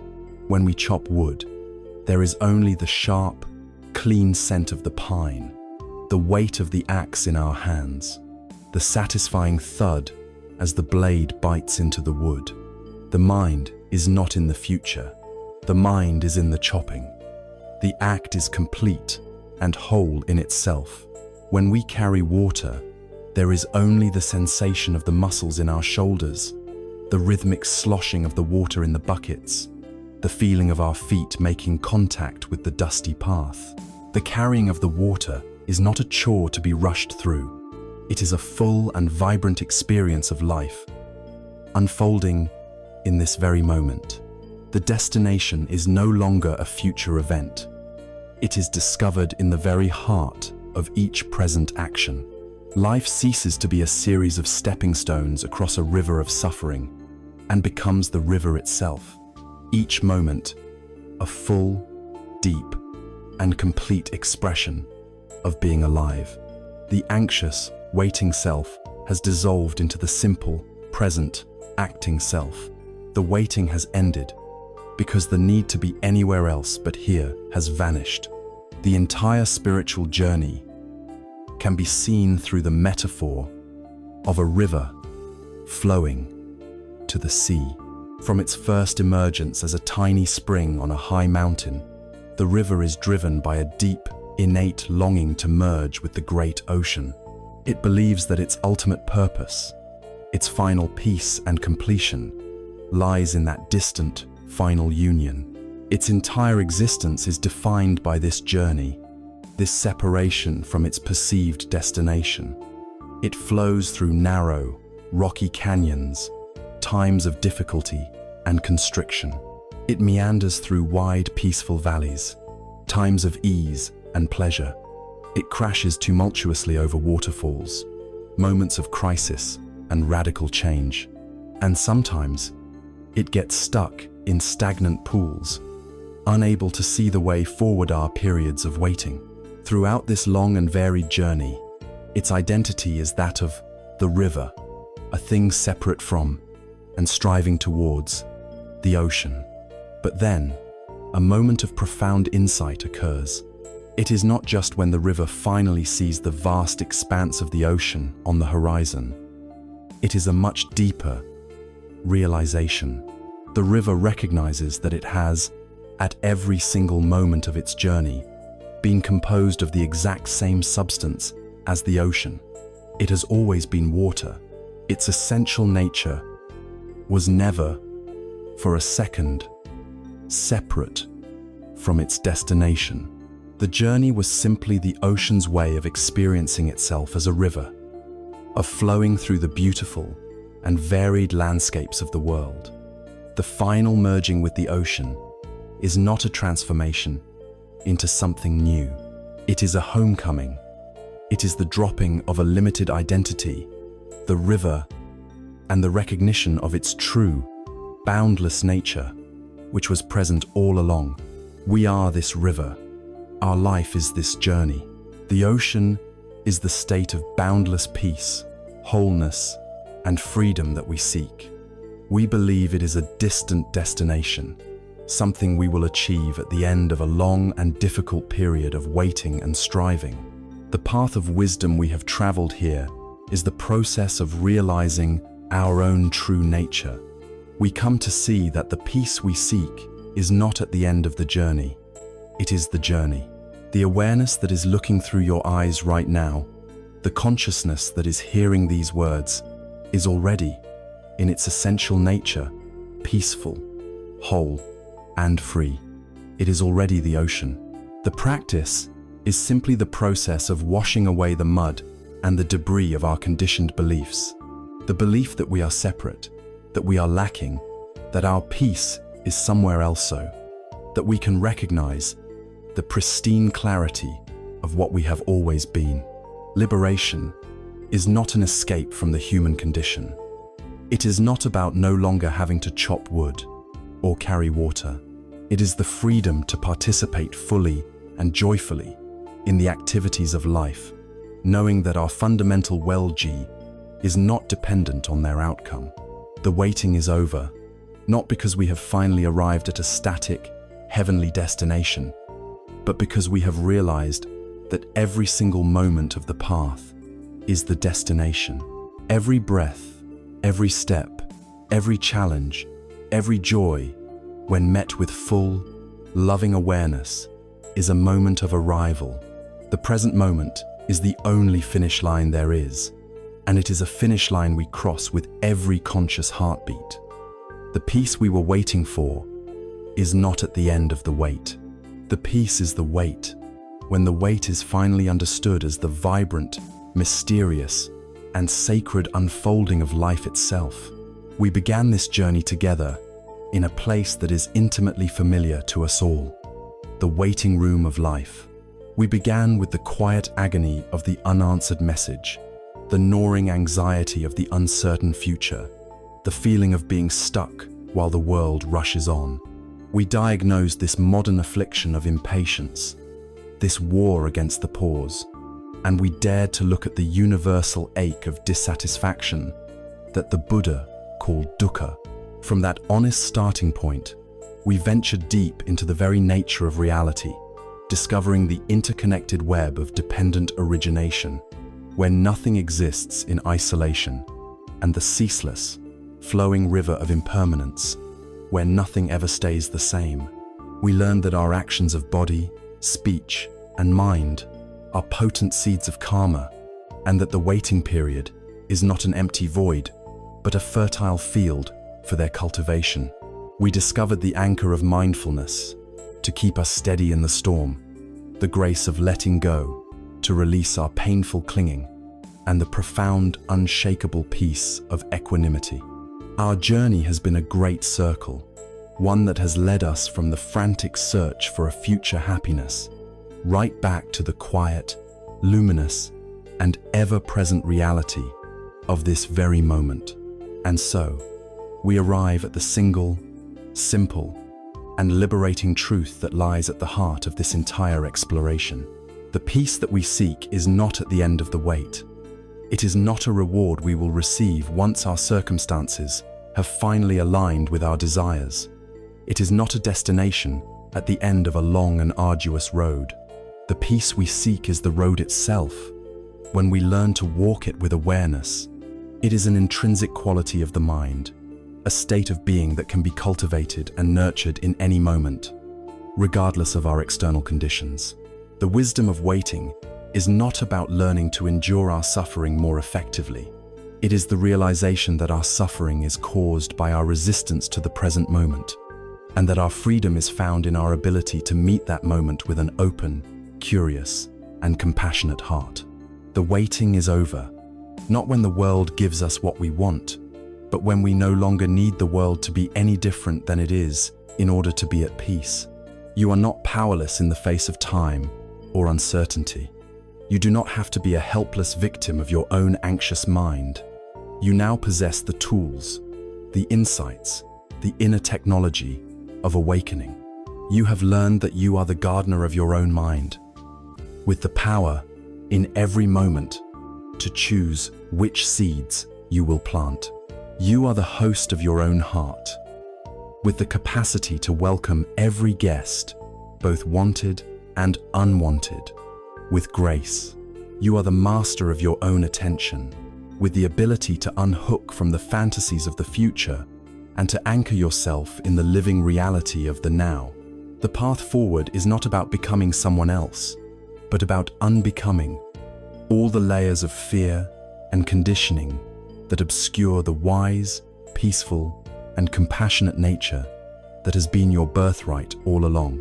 May you walk your path with this quiet confidence, and may you discover, in the heart of your own experience, the profound and gentle truth that you have already arrived.